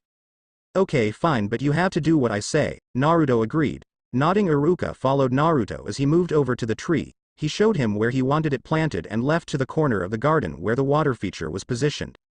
Wait, how long have you been working on this? Iruka looked up to find a completed pond with the now working water feature trickling into the pond. Scanning around, he found Naruto talking to the turtle-masked Anbu, who nodded and disappeared in a display of leaves. The water feature consisted of small waterfall effect which cascaded into a small pool, which then trickled into a slightly larger pool before falling into the pond. About 2 weeks officially, although the design aspect took a long time and then getting it okayed. So yeah, 2 weeks, Naruto smiled. Iruka gaped at the boy. 2 weeks to go through the design process and begin constructor, that was incredible. A puff of smoke brought their attention to the turtle-masked Anbu in a white stone bench. It had the symbol for Hokage etched into a circle at the top of the back of the bench. The back curved down to the arms, which curved out towards the ground. The seat was flat stone and had a centerpiece, which was the legs. It looks like it's made from one piece of stone, Iruka gasped in awe. It is, Naruto nodded. The base is set back a bit so you fold your legs under. The base is basically a U-shape with a flat rectangle placed on top, and then the back rest and arms curve out to the edge. The only bit that I wanted was the Hokage symbol etched in, but it's beautiful, right? Yeah, it matches the rest of the garden perfectly, Iruka stated. How are you going to get it into the correct place though? The turtle-masked Anbu disappeared with a puff of smoke and appeared a bit further in the garden, the bench which he had been touching at the time traveling with him. Oh, Iruka said in understanding. Line. The piano keys sung as Naruto raced his hands across them. He loved this, the way the keys called out to him telling him which notes to play. It was amazing listening to him play, the way that he fluently flew across the keys and the composition that he had composed just that moment. The Hokage found it mesmerizing listening to Naruto play. His paperwork was soon forgotten. Asuma, who had been making his way through the tower's corridors, closed his eyes in bliss. Naruto was playing his new composition and the emotion flowing through it was astounding. He bumped into someone. He opened his eyes to come face to face with Snow White. She had red eyes framed by purple eyeshadow and long black shoulder-length untamed hair. Her skin was pale as snow with red lips. She was wearing a simple sleeveless dress and flak jacket. Asuma stuttered in his apology as the words of Snow White popped into his head. Lips red as the rose, hair black as ebony, skin white as snow. Her glare pulled him out of his thoughts. He sheepishly rubbed the back of his head. Sorry about that, I was enthralled in the music, he apologized. That's fine, her glare softened. It is really amazing music. I didn't realize the Hokage could play like that, she said. It's not the Hokage playing, Asuma replied, watching after her as she made her way down the corridor. Asuma stared after her till he heard a series of tinkles on the piano. Nami had decided to join in. Shaking his head, he made his way into the mission room. Line. Your mission is to find Naruto here. Ibiki pointed to Naruto, who was dressed in his orange jumpsuit. He will hide somewhere in the village and you have to find him before the time is up. When the time is up you will all return here, Ibiki explained to the new Anbu recruits lined up in front of the memorial stone. He and Hikaru had decided that Naruto was the perfect person to get the Anbu recruits to fall in line. Besides, the only people to ever catch or find Naruto were Kat and the Hokage. We're going on a fox hunt, a male recruit whispered to his surrounding recruits, who all nodded in agreement. Naruto's eyes narrowed, had heard what the recruit had said. He was being used to prove that the Anbu should be so arrogant. He was not to be hunted. Hikaru and Ibiki, who were standing either side of Naruto, had heard the comment too. They kept sending signals telling Naruto to be patient. They looked to each other above Naruto's head and nodded. Hikaru took Naruto away from the disobedient recruits and whispered in his ear. Naruto nodded before running off into the forest. After Hikaru could no longer see him, Ibiki let the recruits go. Smirking, Ibiki turned to Hikaru. They don't stand a chance, Hikaru commented. Line. 4 hours later found the Anbu recruits returning to the field empty-handed. Some were covered in bruises. Others were limping. A few were dripping water and some were even being supported by others. Ibiki smirked at them as they lined up. I am not known as sadistic for nothing, you know. The only person who has ever found Naruto was the Hokage. Did you measly little bastards really think we'd make it that easy? You're too cocksure of yourselves and needed to be brought down a peg. You will follow orders, you will complete the mission. You will not turn your nose up at anything you are offered or told to do, and you will not ever refer to Naruto as a fox or demon. He screamed right in the face of the Anbu recruit who had made the snide comment. Turtle, go get Naruto. I've never been able to find Naruto when he's hiding. I am not Cat. He growled at Ibiki. Naruto walked out from the forest behind them reading a familiar olive book in his hands. He walked through the crowd of shocked ninja and stood in front of Ibiki. Cat's dead, Ibiki. Turtle is not his replacement, and the fact that you see him as that is appalling.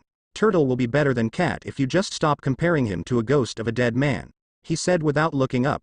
He then made his way over to the ninja who had made the fox hunt comment and declared. Fight me. The Anbu recruit couldn't believe it. Fight me or explain to the Hokage why you are no longer an Anbu recruit, Naruto stated. He stood book in front of his face, his right leg sweeping back in a circular motion to be planted behind him, his hand placed in his pocket, the spitting image of a certain book-reading ninja. He stepped to the right as the recruit charged at him. He ducked under the punch thrown at his head and dodged the kick aimed at him. He turned the page as the recruit stopped and looked back at the rest of the recruits and Ibiki and Turtle. He charged again with a fist flying out at Naruto, who caught the arm and flipped so that he was supported by his unoccupied hand on the recruit's arm, still reading his book. Naruto turned his head and smirked at the recruit before angling himself so that his body fell towards the recruits and kicked him in the head while flipping himself off his arm. As he landed, he pushed off from the ground and kicked the recruit's knee, slid through his legs and kicked the other knee. Naruto spun on his back foot and brought his leg down onto the fallen recruit's arm, causing it to dislocate. He then pulled back into his stance and punched his fist forward into the recruit's mask. There was a crack and the mask fell away from the recruit's face. Looking up, the recruit realized that Naruto had closed his eyes. Stepping back, Naruto turned to where he knew Ibiki was and started to walk away. He finally opened his eyes when he knew he was far enough away from the maskless recruit. Hikaru placed his hand on Naruto's shoulder and turned to the recruits. You were chosen by the Hokage to serve and protect this village by his orders alone. You are chosen not by rank or background, you were chosen for your individual capabilities and special skills, but you still have to learn your place. If that means that a 10-year-old child has to make you see it, then perhaps you are not worthy of the masks you wear. You are the elite, you take the highest ranking mission. Your emotions should not get in the way. Your identity is not to be known to anyone but the Hokage. Your future stands before you. Are you ready to embrace it? They watched as each Anbu recruit stood up a little straighter, and their chakra flared in answer, including their fallen comrade. Ibiki smirked in pride. Naruto was right. Turtle would far outshine Cat. The Hokage, who had been watching the scene through his crystal ball, smiled. Naruto was right. Hikaru Moto was going to go far in this world. Line? What's the point of Hokage? He's old, Sakura asked. It doesn't matter about your age, Shikamaru muttered. The Hokage's the strongest ninja in the village, Kiba argued. Surely he's not strong enough to be Hokage, Sakura again asked.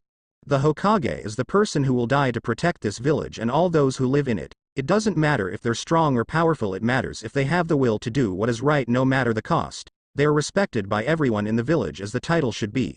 Naruto defended the title. Hey, the Dobi wants to be Hokage, Kiba insinuated. I didn't say that.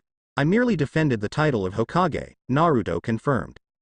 Naruto wants to be Hokage, the children sang. Naruto sighed in defeat and returned to his book. Line.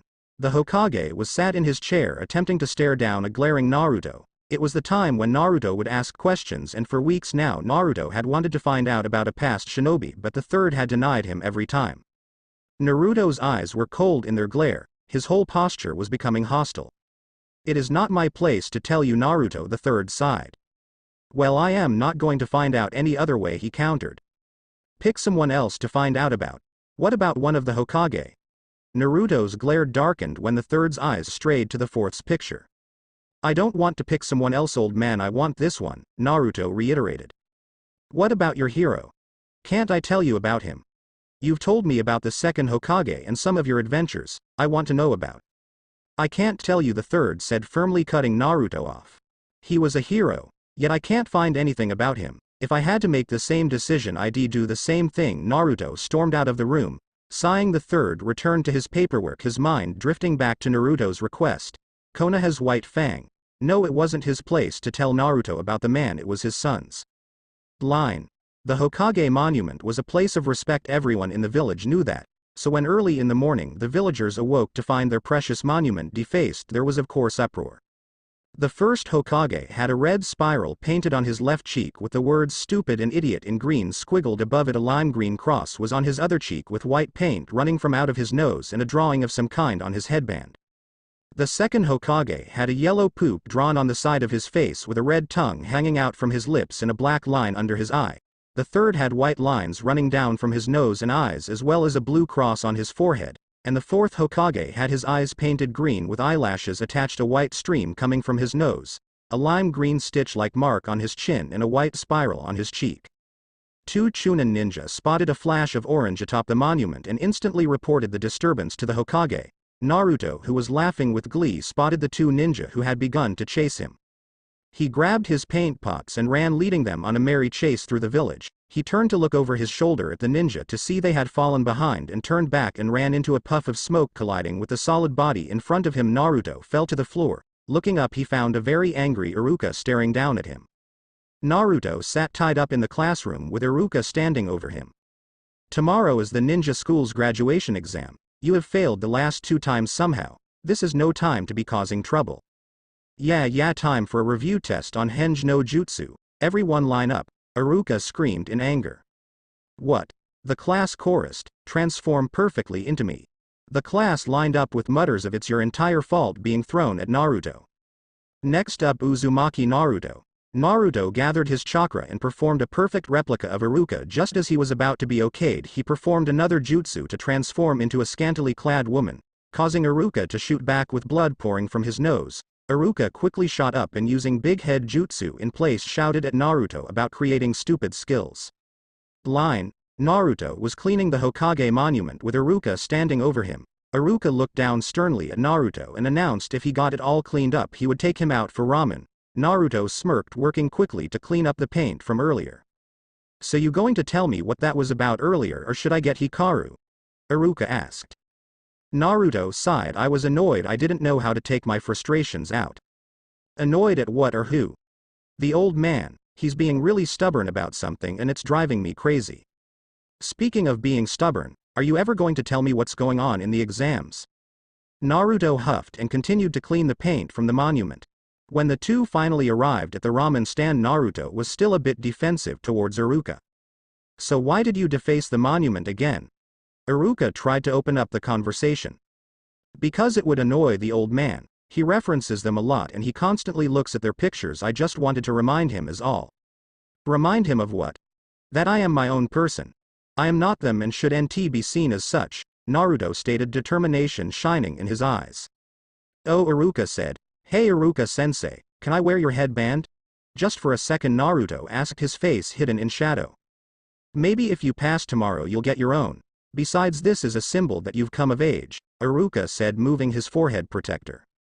A no would have sufficed, Naruto grumbled as Iruka laughed, ordering another bowl of ramen for them.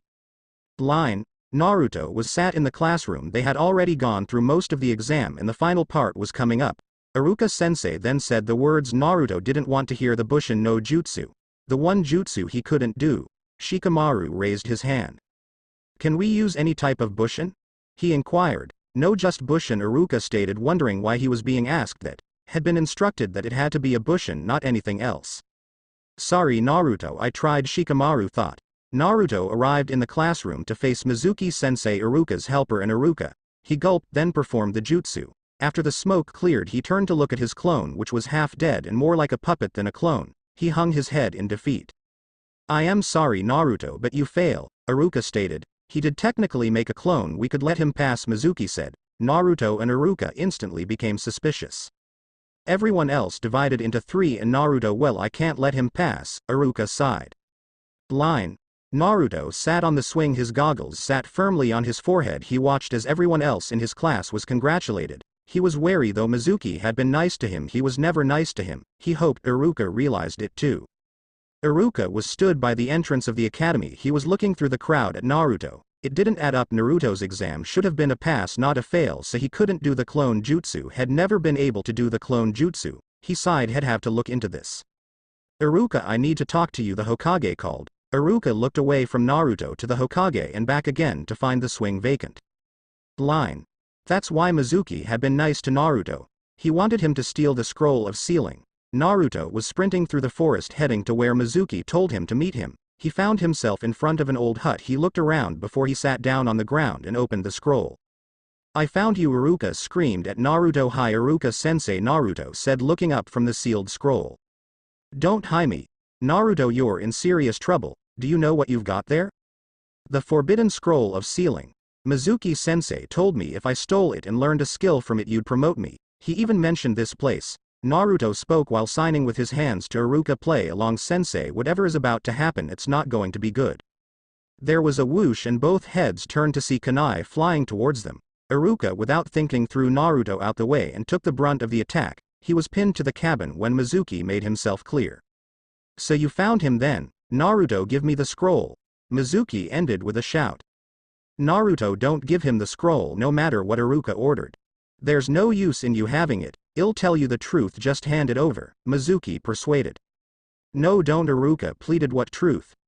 Naruto cocked his head to the side, hugging the scroll close. 12 years ago, when the fox demon was sealed, a rule was created. You were never to be told of this rule. The rule is nobody is to talk about the fact that you are the demon fox, Mizuki began.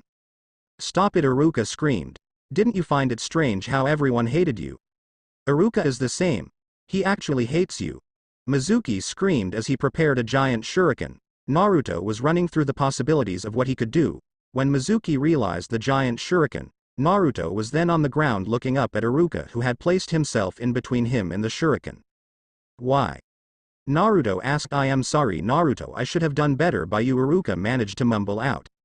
Naruto decided now would be a good time to run. Mizuki seemed to think he was an idiot and Iruka was going to get himself killed if he stayed here.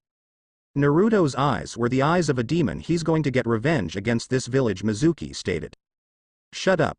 Naruto's not like that, Iruka said defiantly.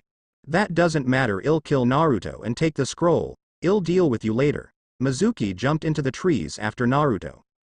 Found him finally, the third thought looking through his crystal ball. Mizuki has told him and he seems to be playing the fool. What are you planning, Naruto? Naruto, pass me the scroll. Mizuki is after it, Iruka called out to the tree jumping boy. He then had his breath knocked out of him by Naruto as he threw himself into him. What? How did you know I wasn't Iruka? Iruka transformed into Mizuki. Because I am Iruka, Naruto dispelled. The demon fox can't resist the power in that scroll. There's no way the fox wouldn't try to use that power, Mizuki insisted. You're right, the fox would. But Naruto is different. He is. I've acknowledged him as one of my excellent students. He already knows what it is to feel pain in his heart. He isn't a fox demon. He is a member of the Hidden Leaf Village. He's Naruto Uzumaki. Iruka gave an impressive speech. You're full of it, aren't you? Whatever, I'll kill you now instead of later. Mizuki released his giant shuriken at Iruka, who had run out of strength and was awaiting the inevitable. You can't die on me just yet, Sensei, Naruto said, standing in front of his teacher, giant shuriken in hand, and a second Naruto had knocked Mizuki flying. Touch Iruka sensei and I'll kill you, Naruto said, voice cold. Shut it, demon. I'll kill you in one shot, Mizuki screamed. And I'll return it 1,000-fold, Naruto's clone replied, creating enough clones to fill the clearing. The original Naruto threw the giant shuriken as Mizuki screamed at him. It hit him in the leg, causing him to crumple to the ground in pain. You should never underestimate me, Naruto said as he launched himself at Mizuki, hitting him in the chin with an uppercut, shutting the panicked ninja up. He smirked, dispelling the clones. He walked over to Iruka. He performed the shadow clone so that the entire clearing was filled with them. I'd say that qualifies as a pass, Iruka thought. Naruto, close your eyes a second, I want to give you something, Iruka smiled. Line. The group of ninja assigned to finding Naruto gathered together, each panicked as they hadn't found the boy. There's nothing to worry about, the third said. Lord Hokage. He'll be back soon, he stated. Line. Sensei, Naruto asked. You can open your eyes now, Naruto, Iruka suggested. When Naruto opened his eyes, he found Iruka minus his forehead protector holding his goggles in hand. He reached up to feel Iruka's forehead protector in place of his goggles. Congratulations on graduating, Iruka said. Naruto dived at Iruka, hugging him tight. Thanks, Iruka sensei, for seeing me and for playing along. I wondered where this was going, Naruto commented as he supported Iruka with a clone carrying the scroll and another carrying the knocked out Mizuki, as they made their way back to the Hokage mansion. Always, Iruka replied, besides I was wondering myself. It's not like you to play the fool, he smirked. Line. Naruto woke early from his slumber. The old man had wanted to talk about last night, but Naruto was more concerned by Iruka's injuries and the old man had to let it go. I spoke to Iruka last night, the third called from the doorway. He explained most of it to me, but I wanted to. It wasn't right, I know, and I am sorry. Mizuki has never once been nice to me before, so I became suspicious then, and then I just let it play out as it did. Mizuki sees me as an idiot, so it worked out quite well, although I didn't take into account that Iruka would save me like that, Naruto summarized. I meant about the fox. Oh, that. It's fine, I've known about the fox for a while. I know it was sealed in me, and I am glad Iruka doesn't see me as the fox. That was something that always worried me, but what bugs me is that you didn't tell me. You created that law for what? Naruto spoke from his bed in the Hokage tower. I did it to protect you. I wanted you to have a normal childhood and the chance to make friends and be happy. I had that because of you and Mum and Cat. If it hadn't have been for you, I probably would have turned out a lot different. But my life is never going to be normal. I've got a demon sealed inside me, and that's probably desperate to get out. It's my job to protect this village from it ever getting out. But you can't change the way the village sees me just by making a law. I understand why you did now, but they are entitled to their opinion. If they see me as a monster or a demon, then it's my right to prove them wrong. The old man smiled, grateful that he had been forgiven. He sat on the edge of Naruto's bed. You know, your mum made something for you for when you became a genin. It's had to be remade a bit as she thought you'd get there sooner, but here it's her gift to you. He handed a package over to the silent boy. Naruto, with shaking hands, unwrapped the package to reveal a bundle of clothes and a scarf to match Konohamaru's.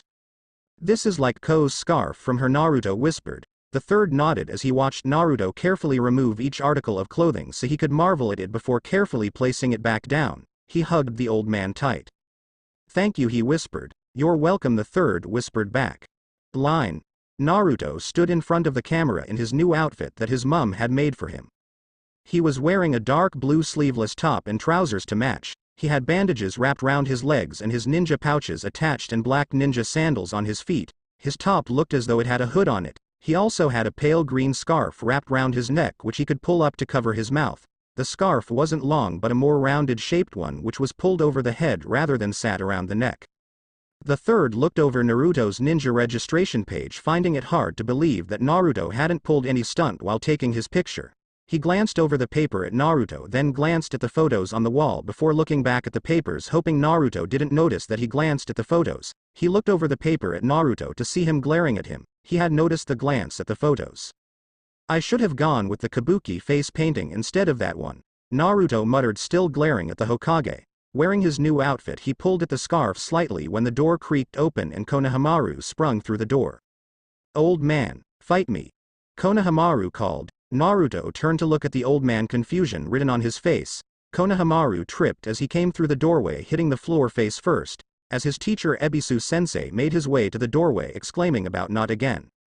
OWW, Konohamaru moaned. He's taken to trying to take the title of Hokage for some reason. The third shrugged. Hey, you set up a trap to trip me, didn't you? Konohamaru accused, not realize Naruto was in the room. Honorable grandson, there's no trap, Ebisu stated, coming into the room. You tripped over the scarf, Naruto said, kneeling to Konohamaru's height and adjusted his scarf so that it didn't quite reach his feet so he wouldn't trip over it as he walked. Can't have you destroying that scarf, can we? Naruto stated, helping Konohamaru to his feet. Hey, what are you doing to the honorable grandson? Ebisu panicked. Honorable grandson? Naruto tilted his head slightly. He's fallen into calling you that, has he? Naruto laughed. See you later, he said, waving his hand as he made to go out the door. A cough stopped him sheepishly. He turned, raising his hand to the back of his head. He walked over to the Hokage and hugged him, then ruffled Konohamaru's hair and finally left the room. Ebisu's jaw was on the floor. Why had the demon child hugged the Hokage, and why did he scoff when he called the honorable grandson that? Grandpa, is that Mum's present that Big Brother is wearing?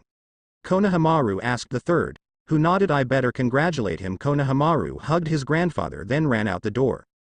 Big Brother?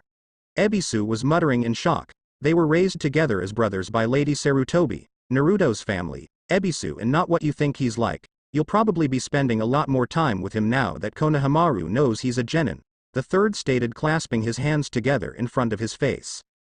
Line. Konohamaru, you're holding sheet the wrong way, Naruto stated, walking past a fence with a square sideways panel in it. HMMP. Hey Naruto, you know if you dressed in green with a green hat and a sword that would suit you too, Konohamaru snickered. I am not dressing up like Link, Naruto shouted at Konohamaru. Just Cloud then? Konohamaru stated smugly. He enjoyed winding his brother up. Mum made this, Naruto stated, walking away. Konohamaru dropped his smile. He forgot that it was indeed their mum who had made his scarf and Naruto's outfit. He looked after Naruto to see that outfit had a hood which was promptly pulled up to cover Naruto's blonde hair. He hurried after him. I am sorry. I forgot that Mum made these, he said, fingering his scarf. Did you use that sexy jutsu on Grandpa the other night? He changed the subject. Yeah, I did, silly, huh? Hey Ko, why are you after Grandpa so much? Naruto asked, remembering the incident in the office. Remember what you said about Ebisu? Ko stated, how he fell into calling you honorable grandson, Naruto asked. Yeah. Everyone just sees the Hokage's grandson and they don't see me. Well, you're the only one who doesn't. But I am sick of it. That's why I want the Hokage name now, Ko ranted. Idiot. The Hokage name isn't going to make people acknowledge you. Besides, being Hokage isn't that easy. If you really want to be Hokage, you have to work it. Naruto began to lecture before being interrupted. I have found you, Ebisu said from his perch on the tree branch. Naruto looked up disapprovingly at the elite trainer above them. Now young master, let's go home, Ebisu said. No, I am going to defeat Grandpa and get the Hokage name right now. Don't get in my way. Konohamaru shouted, then went through a familiar hand sign, transform. He's still saying that, Naruto thought. A Hokage must be well versed in all aspects of being a ninja. You must know over 1,000 skills, and then finally, Ebisu lectured. Take this sexy no jutsu, Konohamaru said, transforming into a beautiful naked young brunette woman. Why did I invent that again? He kinda looks like Mum, Naruto thought. Ebisu's jaw dropped as Konohamaru dispelled the jutsu. It didn't work. What a vulgar skill. Ebisu exclaimed, I am a gentleman, such a super low-class skill will never work against me. What an idiot, Naruto thought. Ebisu grabbed hold of Konohamaru's scarf and attempted to pull him away from Naruto. Just do as I say. I am the easiest shortcut to becoming Hokage, now let's go home. No. Konohamaru shouted, Kage Bushin no Jutsu. The clearing was suddenly full of Narutos. Wow, Konohamaru said excitedly, how foolish. I am an elite tutor. I am not Mizuki. He prepared a fighting stance. Transform, huh? All the Narutos had transformed into beautifully naked young blonde women standing provocatively around Ebisu. Konohamaru was astounded. The third, who had been watching through his crystal ball, face palmed, and Ebisu was jolted from his shock by a stream of blood shooting out of his nose, sending him flying back. The third sighed. Great, he combined his sexy jutsu with the shadow clone jutsu. Had probably beat me with that too, he thought. Ah, I couldn't even defeat my tutor. I really want a name that people will acknowledge. Yet why? Konohamaru whined. Your tutor seems a bit misplaced if he didn't realize that we are brothers. Besides, he doesn't think very highly of me. Besides, it's not that easy, and stop acting like an idiot. He whacked Konohamaru on his helmet, causing the boy to flinch. The Hokage name is the greatest ninja in the village. There aren't any shortcuts to the title, you have to work hard. It's tough being the Hokage. The Hokage is the person who will die to protect this village and all those who live in it. It doesn't matter if they're strong or powerful, it matters if they have the will to do what is right no matter the cost. They are respected by everyone in the village as the title should be. You have to be willing to make decisions that you won't like and to face the consequences of those actions. You're a Sarutobi, you come from a long line of amazing ninja. You and I both have to figure out how to get out from under their shadows, understand? Right, I've got to get stronger before I can become Hokage, and one day I'll beat even you, he said, pointing. Hey Naruto, what was that jutsu? I call it the harem jutsu. Oh Ko, don't use the sexy jutsu, you look just like Mum when you do. Naruto smiled. Do you miss Mum?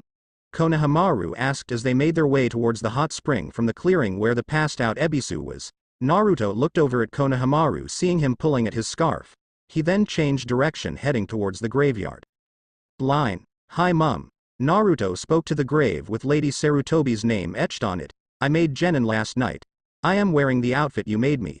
I don't know how you knew what size I'd be, but thank you Mum. Naruto smiled. Ko's still wearing that scarf you made him too. Even if it is too big for him, he trips over it a lot. He stopped and gazed up at the sky. We miss you Mummy, Konohamaru said, standing at Naruto's side. I wanted to know if it was okay to tell Ko about my mum.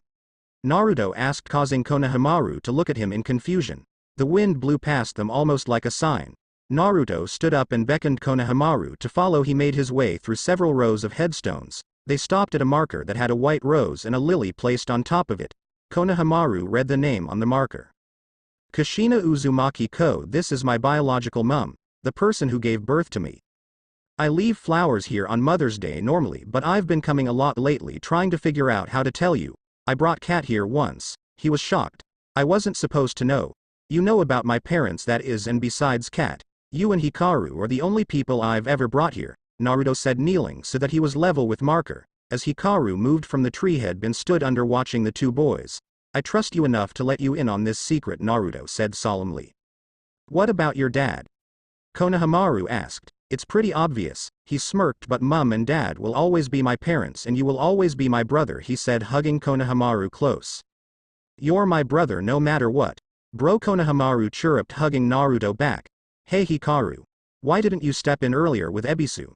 You were there but you just let Naruto handle it, Konohamaru asked before coming up with his own answer. Naruto and Hikaru looked at the young Sarutobi, shocked that he had known Hikaru was there. You're too much like me for your own good, you know that, Naruto stated, rubbing the back of his head. Thanks for watching.